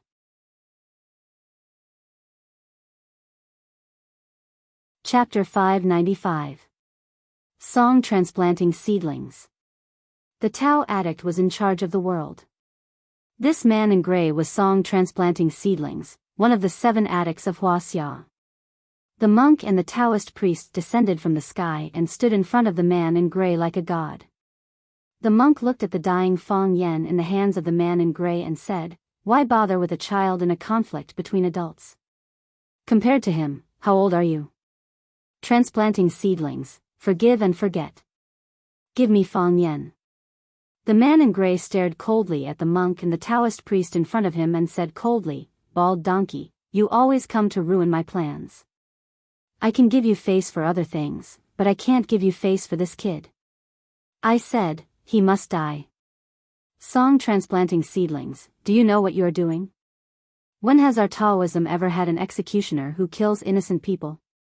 Tianjizi said angrily. He had a good impression of Fang Yen and had always regarded Fang Yen as the future hope of Tai Chi. He had even repeatedly suggested that the Tai Chi diagram be handed over to Fang Yen for safekeeping. Now seeing Tao addict Song Zaniang trying to kill a young martial arts star despite his age and seniority, he was naturally furious and could not help but reprimand him. "Tianjizi, what right do you have to talk to me like this? Even if your shameless master stood in front of me, he would only respectfully call me eldest martial brother." Song transplanting seedlings looked at Tianjizi with disdain and said, "Besides, now you admit that I'm a member of the Tao sect. When you expelled me from the temple, did you ever think that one day you would need my help? Song transplanting seedlings, how dare you mention what happened in the past? You are so vicious that you will not be tolerated in the Taoist temple. Besides, if it were not for the sake of brotherhood and your sincere repentance, the temple master would have locked you up in the Monkey Mountain for the rest of your life. How could he allow you to deceive those fools and do so many evil things?" Tianjizi seemed to be very familiar with the Tao addict Song transplanting seedlings, and they had a close relationship. Therefore, he was very dissatisfied with what he had done. Song transplanting's eyes were dark and fierce. He stared at Tianjizi and said, "It seems that you are here today to punish me? If it weren't for Fang Yu, I wouldn't have bothered with you. But today, you have to hand over Fang Yen to us. What if I don't hand over Fang Yen? What can you do to me?" "Then don't blame me for being impolite," Tianjizi said coldly as he held the horsetail whisk in his hand. "Let's put the past aside." The long-browed monk looked at Fang Yen in the hands of the Tao addict and said, "Transplant the seedlings and give the child to us." Today's matter had come to an end. What do you think? A baldy like you also wants to stand up for this kid? To tell you the truth, he is the candidate that the old Taoist and I have set our eyes on, the long-eyebrowed monk said truthfully. "Protect Longtu?" Song transplanting seedling sneered and said, "The candidates are getting worse with each generation. Fortunately, you weren't chosen back then," Heaven's Jizi mocked. "If you were chosen, then each generation would truly be worse than the previous one." Tianjizi, am I not speaking the truth? Heaven's Jizi sneered. "It's human nature to say that the grapes are sour when you can't eat them. It has nothing to do with how many years you've lived, Amitabha." The long-eyebrowed monk put his palms together and said, "It's more important to save the child. Please don't argue, transplant seedlings, you're a wise man. Today's situation has come to this point, and it doesn't matter who wins or loses. Give me the child, and this matter will come to an end. How about that?" Song transplanting seedlings was hesitant. "If the old Taoist and I join hands to snatch the child, surely it won't be easy for transplant seedlings?" The white-browed monk looked at Song transplanting seedlings and said, "Today is really eye-opening. Even a monk knows how to threaten, Amitabha." The long-eyebrowed monk lowered his head and chanted, "I've sinned, I've sinned. Bald donkey, you've sinned greatly," Song transplanting seedlings said. "If you want Fang Yen, then take him." As he spoke, Song transplanting seedlings raised Fang Yen in his hand and threw him toward the long-eyebrowed monk. The long-eyebrowed monk reached out and caught Fang Yen in his arms. He touched his chest, but there was no heartbeat. He checked his breath, but there was no breath. "Fang Yen," the long-eyebrowed monk shouted Fang Yan's name. No one answered. "Fang Yen, wake up." The divine Jizi placed his palm on Fang Yan's chest and transferred his qi into Fang Yan's body. However, there was still no reaction from Fang Yen. It was as if Fang Yen was dead, and there was no longer any perception of the outside world. "Fang Yen, how is Fang Yen?" Phoenix couldn't get up, but after hearing the long-eyebrowed monk and the divine Jizi's shouts, she immediately had a premonition that something bad had happened. Her voice was hoarse and weak, and she desperately tried to get up from the big rock. But as soon as she stuck her head out, her body fell to the ground. She tried to get up again, but accidentally fell under the rock. Song transplanting seedlings. The long-eyebrowed monk was furious and said, "How can you be so vicious?" Obviously, song transplanting seedlings did not want to agree to the long-eyebrowed monk's request, and he knew that he could not take Fang Yen away under the joint efforts of the long-eyebrowed monk and the divine Jizi, so he killed him in advance. The divine Jizi was even more furious. With a sweep of the horsetail whisk in his hand, a majestic chi came out of nowhere and smashed toward song transplanting seedlings like a wall of chi. The divine Jizi swept the horsetail whisk again, and the wall of chi was divided into countless thin lines. Each thin line became a sharp arrow, flying toward the Tao addict song transplanting seedlings. Song transplanting seedlings roared and waved his hands in the air. Where his hands passed, there were two arcs of solidified chi standing upright in the air. If one looked carefully, they would find that these were two fish. The two fish of the Tai Chi twin fish. The Tao addict song transplanting seedlings was originally born in Taoism, and his kung fu was naturally inseparable from the theory of yin and yang. Tai Chi song transplanting seedlings punched out, and the two fish spun wildly. They took the initiative to collide with the chi arrows that filled the sky. The sound of clashing was endless, and there was a faint sound of gold and iron colliding in the air. The long-eyebrowed monk held Fang Yen with one hand, recited the Buddhist mantra, and slapped the back of the martial addict song transplanting seedlings with the Buddha's golden light palm. When the long-eyebrowed monk and the divine Jizi fought with the Tao addict song transplanting seedlings because of Fang Yen's death, Fang Yen, who was supposed to be dead, opened his eyes. During the 3 years of guarding his father's mausoleum, Fang Yan's brain was groggy and his heart was like dead ashes most of the time. He could not taste the food, and he could not sleep well at night. Therefore, at that time, he developed a habit of soaking his whole body in the bathtub, creating a state of suspended animation. At the beginning, Fang Yen could only hold on for a few minutes. Later, the practice time became longer and longer, and Fang Yen could almost hold on for an hour. He did not need to breathe, and his lungs did not need a constant supply of fresh oxygen. He used the heart of Tai Chi to carry out the overall circulation of his body, and the power of Tai Chi to maintain the operation of his body organs, so that his body could be integrated with the warm water in the tub. The bubbles that occasionally emerged were the body waste discharged by the heart of Tai Chi, and he only needed the most primitive chi before entering the tub to keep going. Song transplanting seedlings was insidious and cunning. When he was talking with the long-eyebrowed monk and the divine Jizi, he had secretly increased the strength of his hands. He really had the idea of strangling Fang Yen to death, and then throwing Fang Yan's body to the long-eyebrowed monk and the divine Jizi. Even if the monk and the Taoist were not satisfied, they would not risk their lives for an insignificant person. Even if they risked their lives, he could escape unscathed. When Fang Yan's consciousness started to blur, he started to enter a state of suspended animation. When Fang Yen was faking his death, he could actually be awakened by the outside world. When the long-eyebrowed monk called his name, he had already heard the other party's voice. When Tianjizi transferred his Tai Chi into his body, he could even feel the powerful warm current flowing all over his body, making him feel very comfortable. However, Fang Yen resisted the urge to respond. As Fang Yen had expected, because of the misunderstanding of Fang Yen's death, the divine Jizi took the initiative to attack the Tao addict, song transplanting seedlings. The long-eyebrowed monk followed closely behind and slapped him. While the long-eyebrowed monk was focused on the enemy, Fang Yan's body flipped over, and with a light leap, he escaped from the long-eyebrowed monk's arms. Then, he sprinted towards the place where Bai Xiu was lying on the ground. Seeing that the thunder-shocking sword was under his feet, he kicked with the tip of his foot, and the thunder-shocking sword jumped into the air. He picked up Bai Xiu's thunder-shocking sword, his body flying in the air, and the long sword fiercely stabbed at Bai Xiu's chest.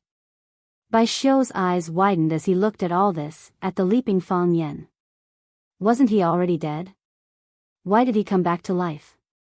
"Dad, watch from the sky," Fang Yen roared sternly. He was sent flying again and again, but he got up again and again. He was not afraid of the strong, and he was not afraid of death. He just wanted to seek justice for his father who had died a tragic death. Everything he had done was for this purpose. If he could do it, he felt that everything he had done was meaningful. In life, who didn't do a few stupid things?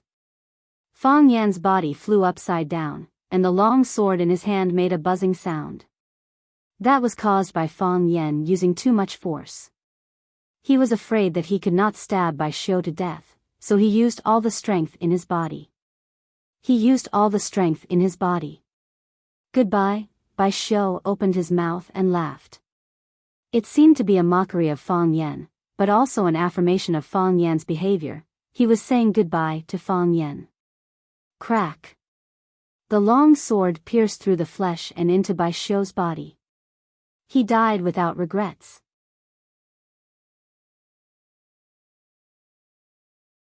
Chapter 596. The mountain breeze was cool, but it couldn't cool people's hearts. Jiang Junling felt that his heart was very cold. He felt that this world was really too dark. He was determined to succeed in this trip to Huaqing. He came full of confidence. Although he never said it out loud, he did have the thought of avenging his shame in his heart. Other people also thought so. Otherwise, why would he chase after Fang Yan when he just returned to Huaqing after his 3 years of mourning? Fang Yan had used all sorts of strange moves, but Fang Yan managed to turn the tables time and time again. In the process of clashing with Fang Yan, Jiang Junling never gained any advantage. Instead, his face was beaten red and swollen by Fang Yan time and time again. Jiang Junling really liked the saying, turning the hand over the clouds and turning the hand over the rain, but he could only helplessly watch others put this saying on top of Fang Yan's head. Because Fang Yan couldn't win for a long time, Jiang Junling could only defend Huaqing, unable to escape. All kinds of gossip started in Yanjing City, and some important people in the family began to doubt his ability to control the overall situation. Some people objected, some people scolded, some people sat on the sidelines and watched the fire burn, and some people ridiculed. It was also because of the pressure from all sides that Jiang Junling designed such a sure-kill situation. He spent so much time and manpower, but the result was so unsatisfactory. Jiang Junling wanted to point to the sky and curse. Even if Fang Yan is your son, isn't your favoritism a little too much?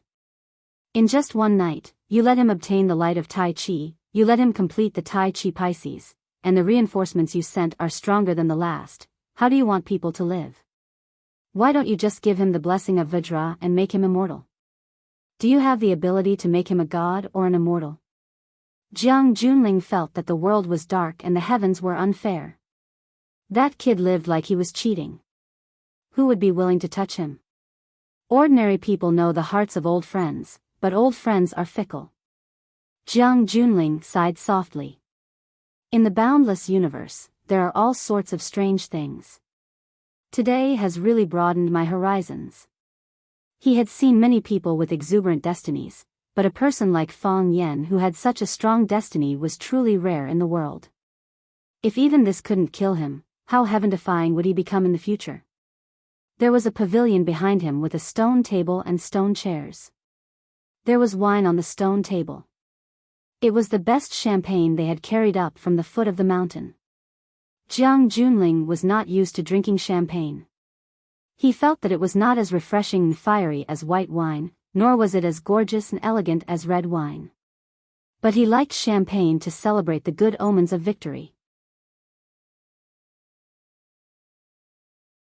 This bottle of wine was originally prepared to be used to celebrate the victory of the war, but now it seemed that there was no need for it. Jiang Junling looked at the champagne on the table and felt that it was a mockery of himself. Picking up the bottle of champagne, he was about to throw it far away at the foot of the mountain when someone behind him shouted, "Don't throw it, you can't throw it away. It would be a pity to throw such good wine away." Figures flashed, and a group of people quickly rushed into the pavilion. The leader was a middle-aged man in a black suit. He greeted Jiang Junling with a smile and said, "Second young master, if I'm not mistaken, this bottle of champagne is the 1998 Cook en Bang Black Diamond Champagne, right? A bottle costs thousands of dollars, and there's no market for it. It's really not easy to drink it usually. My brothers and I have been climbing the mountain all night, and now we're really a little thirsty. If you don't mind, can you reward us with this bottle of wine to moisten our throats? While the man in the suit was speaking, the men in black that he had brought with him spread out and surrounded the General Ling in the middle. Jiang Junling seemed not to feel the abnormality of the others. He looked at the man in the suit in front of him and said, "Li Guoqiang, you came all the way from Yanjing City to this Sword Peak. Surely it's not to drink this champagne, right?" "Of course not," Li Guoqiang said with a smile. "However, if we can drink a sip of Pinot Noir champagne before we talk business, then this trip will be even more worthwhile." Jiang Junling smiled and shook his head. He handed over the champagne bottle in his hand and said, "I originally thought I wouldn't need it, so I wanted to throw it away. Now that you mention it, I also feel that it's a pity to throw it away. If you're interested, then drink it. Just take it as an early celebration for my big brother." "Thank you, second young master." Li Guoqiang took the champagne, shook it a few times skillfully, and suddenly stabbed it into the sky. Bang! A muffled sound was heard, and then the champagne in the bottle sprayed out. Li Guoqiang drank 2 mouthfuls of the bottle, then handed the bottle in his hand to a man in black beside him. He looked at Jiang Junling and said, "Good wine, it's really good wine. If it wasn't for second young master's generosity, it really wouldn't be easy for us to drink such good wine." Jiang Junling smiled as he watched the champagne bottle being passed around in the hands of the men in black. He said, "What's a bottle of champagne? If you like it, I'll get someone to send you a few boxes of better wine when we get back." Li Guoqiang waved his hand and said, "No, this can't be done. If the young masters of Yanjing knew that the eldest young master was going to send wine to me, Li Guoqiang, would I have the guts to walk out of my house? They would probably tear me apart." Who is the second young master? He's a god in everyone's heart. Who would dare to drink wine given by a god? A murderous intent flashed in Jiang Junling's eyes. He looked at Li Guoqiang with a smile and said, "Guoqiang, you're here to laugh at me, right?" "Second young master, how can you say that? How can I laugh at second young master? I'm here to cheer for second young master," Li Guoqiang said with a serious face. "I also just heard that second young master is going to hold a champagne banquet tonight at Mount One Sword and invited many famous stars. Although I didn't receive an invitation, I still rushed over. I think second young master won't blame me for coming without an invitation, right?" Li Guoqiang looked at Mount One Sword and asked, "Second young master, what's the situation? Our contestants should have won, right? I'm afraid I'll have to disappoint Guoqiang." Jiang Junling said calmly, "We lost." "Lost? Lost?" Jiang Junling answered with absolute certainty. Li Guoqiang sighed deeply and said, "It seems that I came late and couldn't help second young master much." The smile on Jiang Junling's face disappeared. He said, "Guoqiang, we're all old acquaintances. There's no need to hide anything. If you have something to say, just say it. That big brother of mine told you to come over and watch. He wouldn't just say a few sarcastic words and complete the mission, right?" Li Guoqiang laughed and clapped. He said, "Second young master is indeed wise. I knew that I can't hide anything from you. You also know that I, Li Guoqiang, am timid and thin-skinned. Originally, there were some things that I couldn't say and some things that I was too embarrassed to do. But under second young master's encouragement, I felt that I should try my best." Jiang Junling looked at Li Guoqiang with certainty.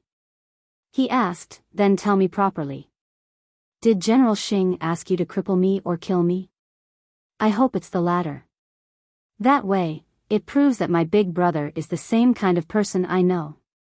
"Second young master, actually, this matter really has nothing to do with eldest young master. You know eldest young master's character. He likes to go sightseeing, ride horses, and shoot arrows. He's too lazy and doesn't want to worry about anything. It's just that us brothers couldn't stand it anymore and wanted to help eldest young master get something back. It has nothing to do with him.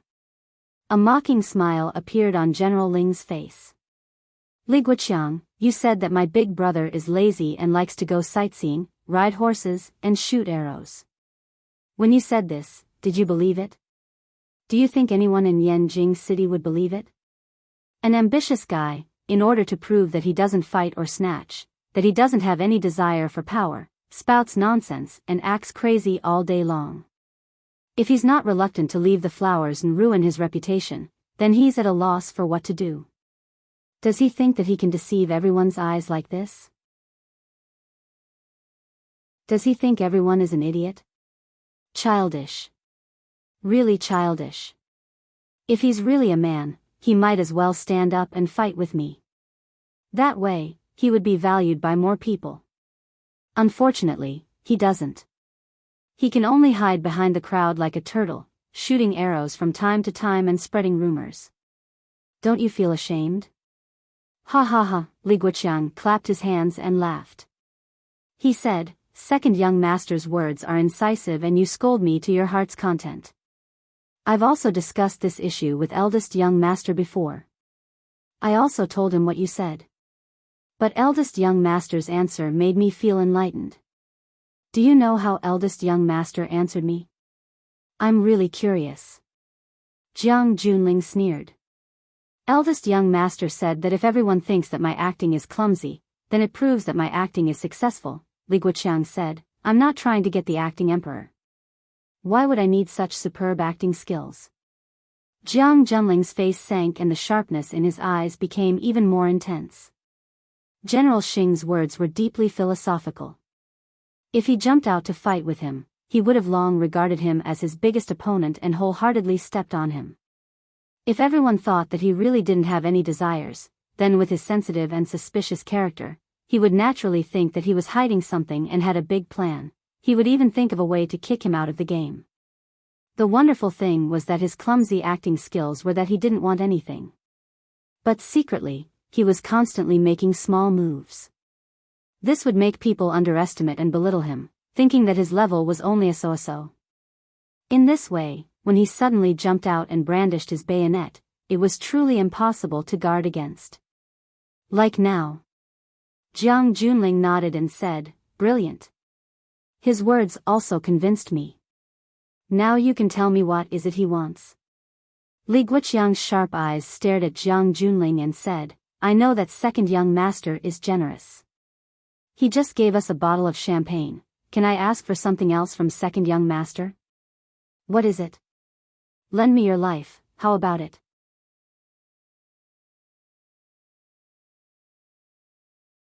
Chapter 597. Anything could be borrowed, but not one's life. Everyone only had one life. If someone else borrowed it, they would become a dead person.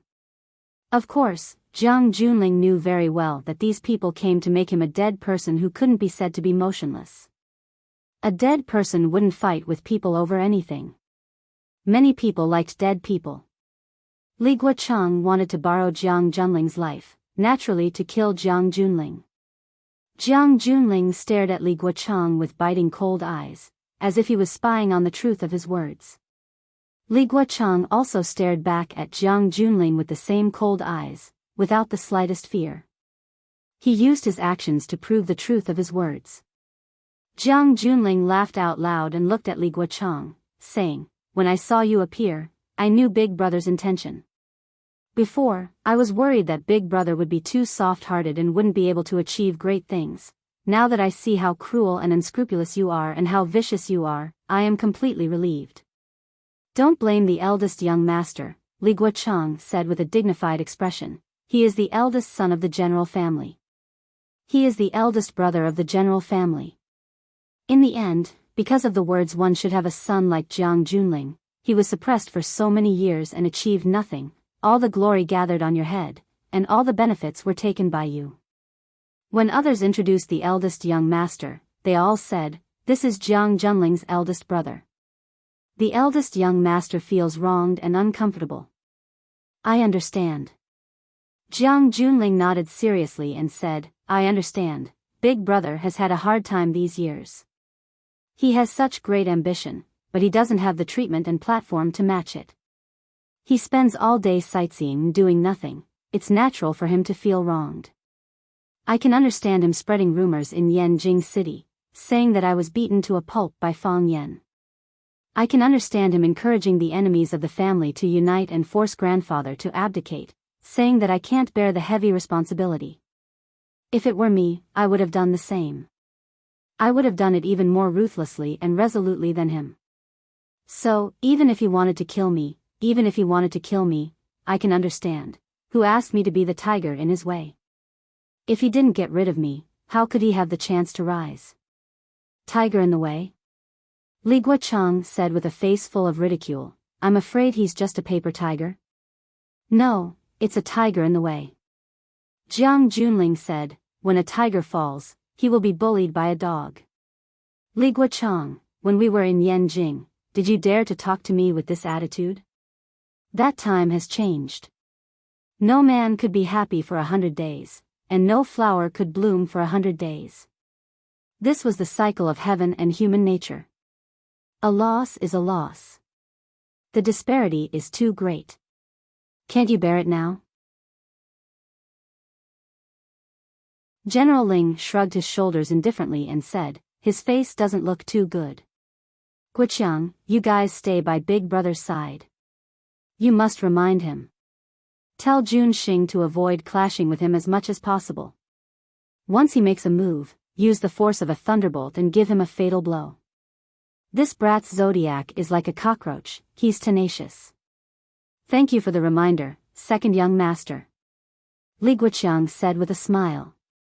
He waved his hand, and the unfinished bottle of champagne was brought over. Then he handed the champagne to Jiang Junling and said, second young master, I don't have much to give you. Have a sip. Take a sip and we'll be on our way. Jiang Junling didn't reach out to take the wine bottle. He looked at Li Guoqiang and said, I've made a big fool of myself, so I can't go back to Yanjing City. Even if I went back, would only be ridiculed by others for nothing. The arguments against me within the general family were getting louder and louder, and if I went back, I would only make things difficult for my grandfather. If I don't go back, Big Brother's ascension to the throne will become a matter of course. Jiang Junling looked at Li Guoqiang with a sincere expression and said, go back and tell Big Brother that we'll have to rely on him to support the family from now on. I will do my best to support him from behind the scenes, I'm afraid I can't.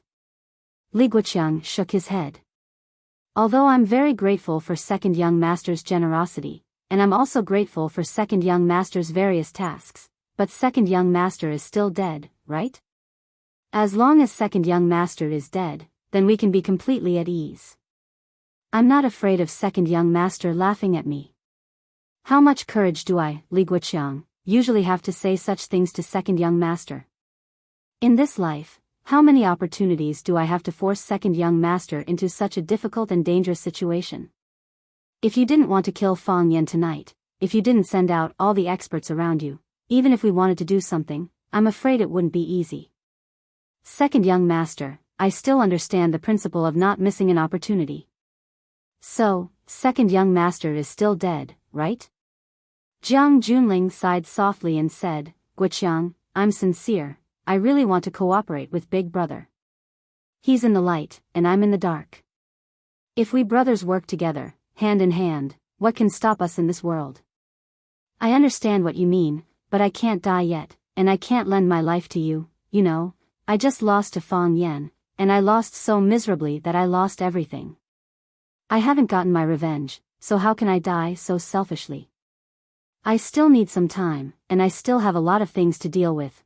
Besides, my life is beneficial to Big Brother. After he becomes the leader, he still has to face the threat of Fang Yan. We have the same enemy.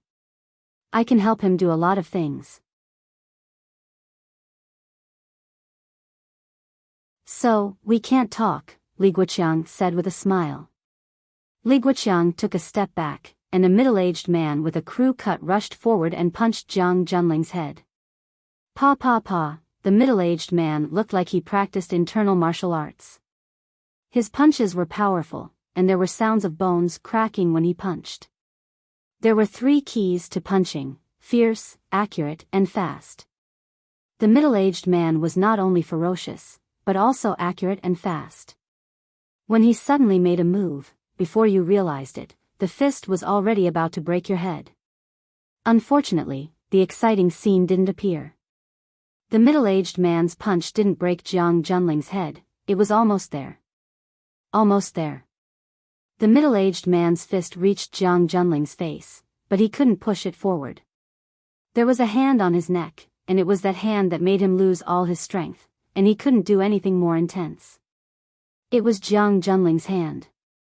Jiang Junling's hand was strangling the middle-aged man's neck, and he looked at Li Guoqiang with a calm face and asked, "What do I have to do for you to let me live?"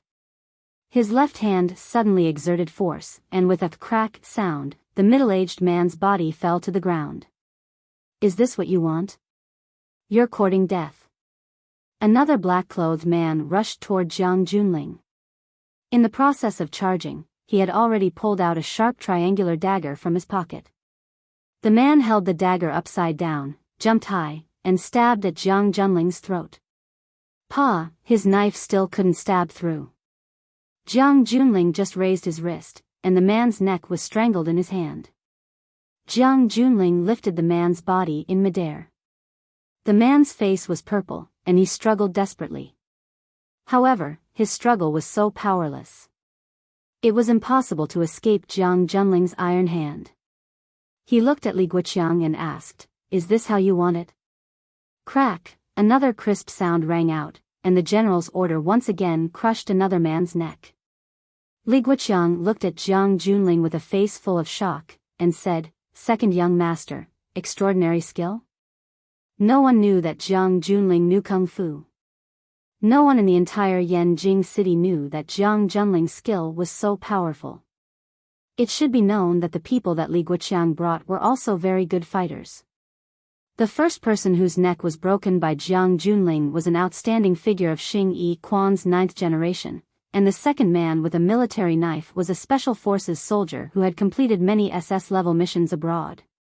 However, these people were a group of chickens and dogs in front of Jiang Junling. No matter which angle they attacked from, the result was the same. They couldn't even withstand a single blow. "Are you a little disappointed?" Jiang Junling patted the dust off his hand, and looked at Li Guoqiang with a smile. Li Guoqiang waved his hand, and the surrounding black-clothed men rushed toward Jiang Junling together. "Stupid," Jiang Junling said. His body turned into a shadow, and he passed through the crowd. Every time this sound was heard, a black-clothed man would fall to the ground. When Jiang Junling's body stopped again, none of the black-clothed men that Li Guoqiang brought could stand. All of them were lying on the ground in disorder, and there was no pain on their faces. Jiang Junling looked at Li Guoqiang with some regret and said, "I don't like you, it's a pity." Unfortunately, he didn't finish his words, but Li Guoqiang knew that it was a pity that he couldn't kill him. "Someone has to go back and tell my cunning brother. Tell him that I'm sincerely willing to cooperate with him, don't you think so?" Jiang Junling looked at Li Guoqiang and asked. Li Guoqiang's mouth was full of bitterness, and he nodded and said, "Yes." "Then I'll have to trouble you." Jiang Junling patted Li Guoqiang's shoulder and said with a smile. Li Guoqiang's body softened, and he almost fell to the ground. When Jiang Junling's hand touched his body, his first reaction was that Jiang Junling wanted to kill him. Jiang Junling looked back at Sword Peak again, and then his body flew down the mountain like a goshawk.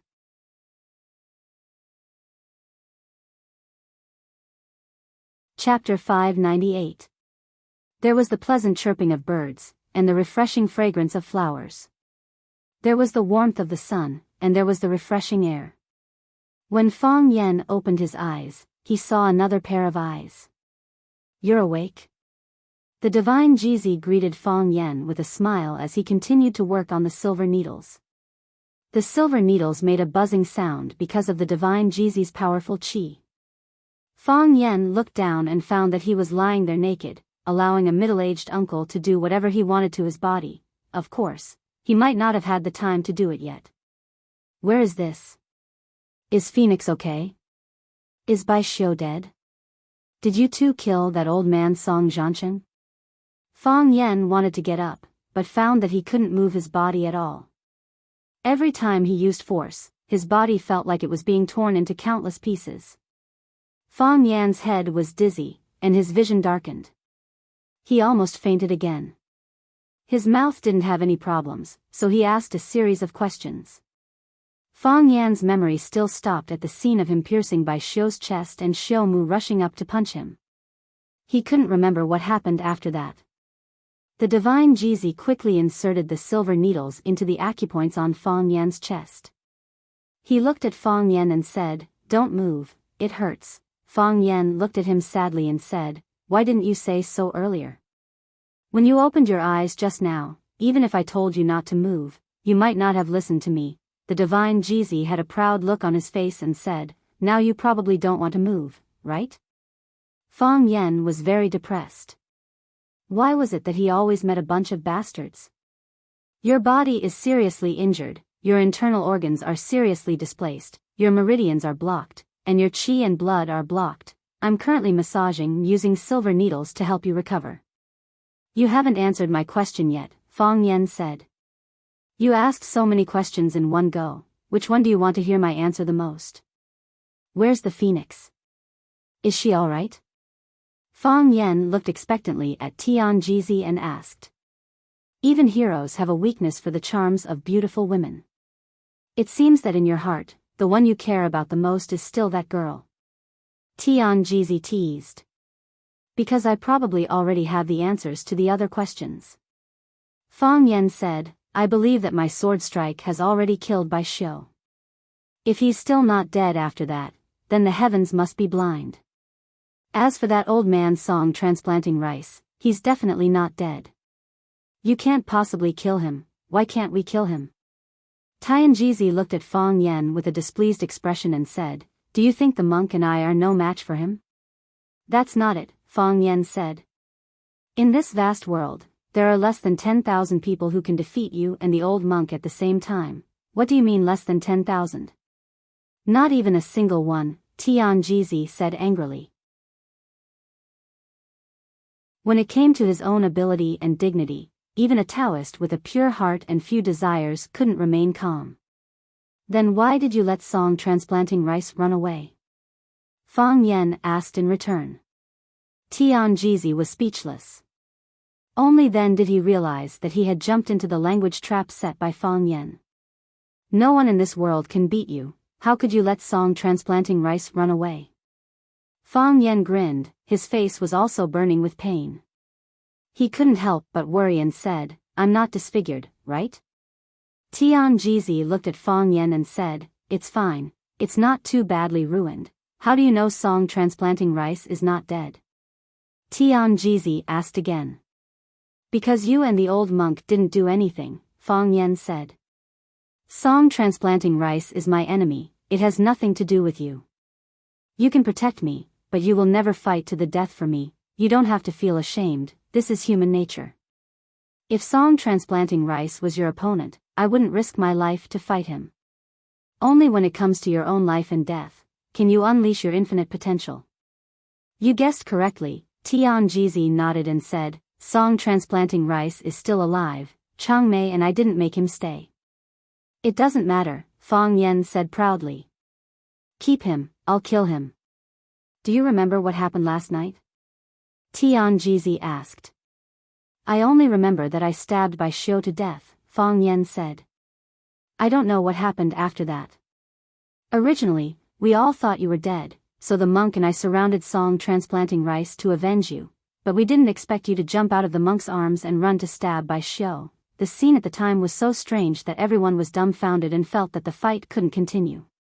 I'm sorry, I didn't mean to lie to you, Fang Yan said embarrassedly. No matter what, Tian Jizi and Chang Mei monk came for him, they were benevolent elders who stood on his side. He lied to others by faking his death, but he also lied to those who truly cared about him, otherwise, Tianjizi and Changmei monk wouldn't have gone to fight Song transplanting rice. It was also because he knew that faking his death would anger Tianjizi and Changmei monk that he had the chance to kill Bai Xiu. Fang Yan took advantage of the relationship between Tianjizi and Changmei monk. Tianjizi looked at Fang Yan with burning eyes and said, "At that time, I clearly checked your chest and nose and found that you had lost all signs of life. You used a profound breathing technique?" "Yes," Fang Yan said. "Using the heart of Tai Chi to circulate inside the body, you can stop breathing and heartbeat for a short time. Everyone has different opportunities and fortunes. The gifts from heaven are also different," Tianjizi said. "After you stabbed Bai Xiu, you were sent flying with a punch.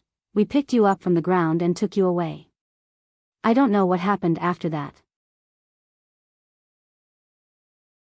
As for whether Bai Xiu is dead or alive, it's not something we care about." Fang Yan nodded and said, "I'm already very grateful. You didn't pick up the phoenix along the way?" "She didn't want to come back with us," Tianjizi said. "Why?" After asking this question, he already understood. "You already have an answer, right?" Tianjizi asked with a smile. "Yes," Fang Yan was full of bitterness. "We already have an answer. After what happened, she probably doesn't want to see me anymore, right? From now on, there will be no more interactions in our world." The most familiar stranger? The wild osmanthus tree suddenly bloomed, and the fragrance spread throughout the forest overnight. Rain fell on the empty mountain, and the ancient temple was illuminated by green lanterns. The rain fell in a pitter-patter, like the wisps of smoke drifting in the air inside the temple. You ignored the reason why she started, and you don't know when she will end. As if there was no end to it. It couldn't be cut, and it was messy. It was the sorrow of separation, a different feeling in the heart. In the middle of the temple hall was a statue of Guanyin. In front of it sat a woman wearing a blue robe. Long hair draped over her shoulders, a plain robe wrapped around her body. She didn't wear any makeup, but her beauty was natural. Her beauty was bold and unrestrained, tender and beautiful, like a fiery rose, like the stars in the sky. But after wearing this monk's robe, her beauty became reserved again. That fiery passion was hidden within, like a rose with thorns that could pierce through the wrapping paper at any time, revealing her stunning true face.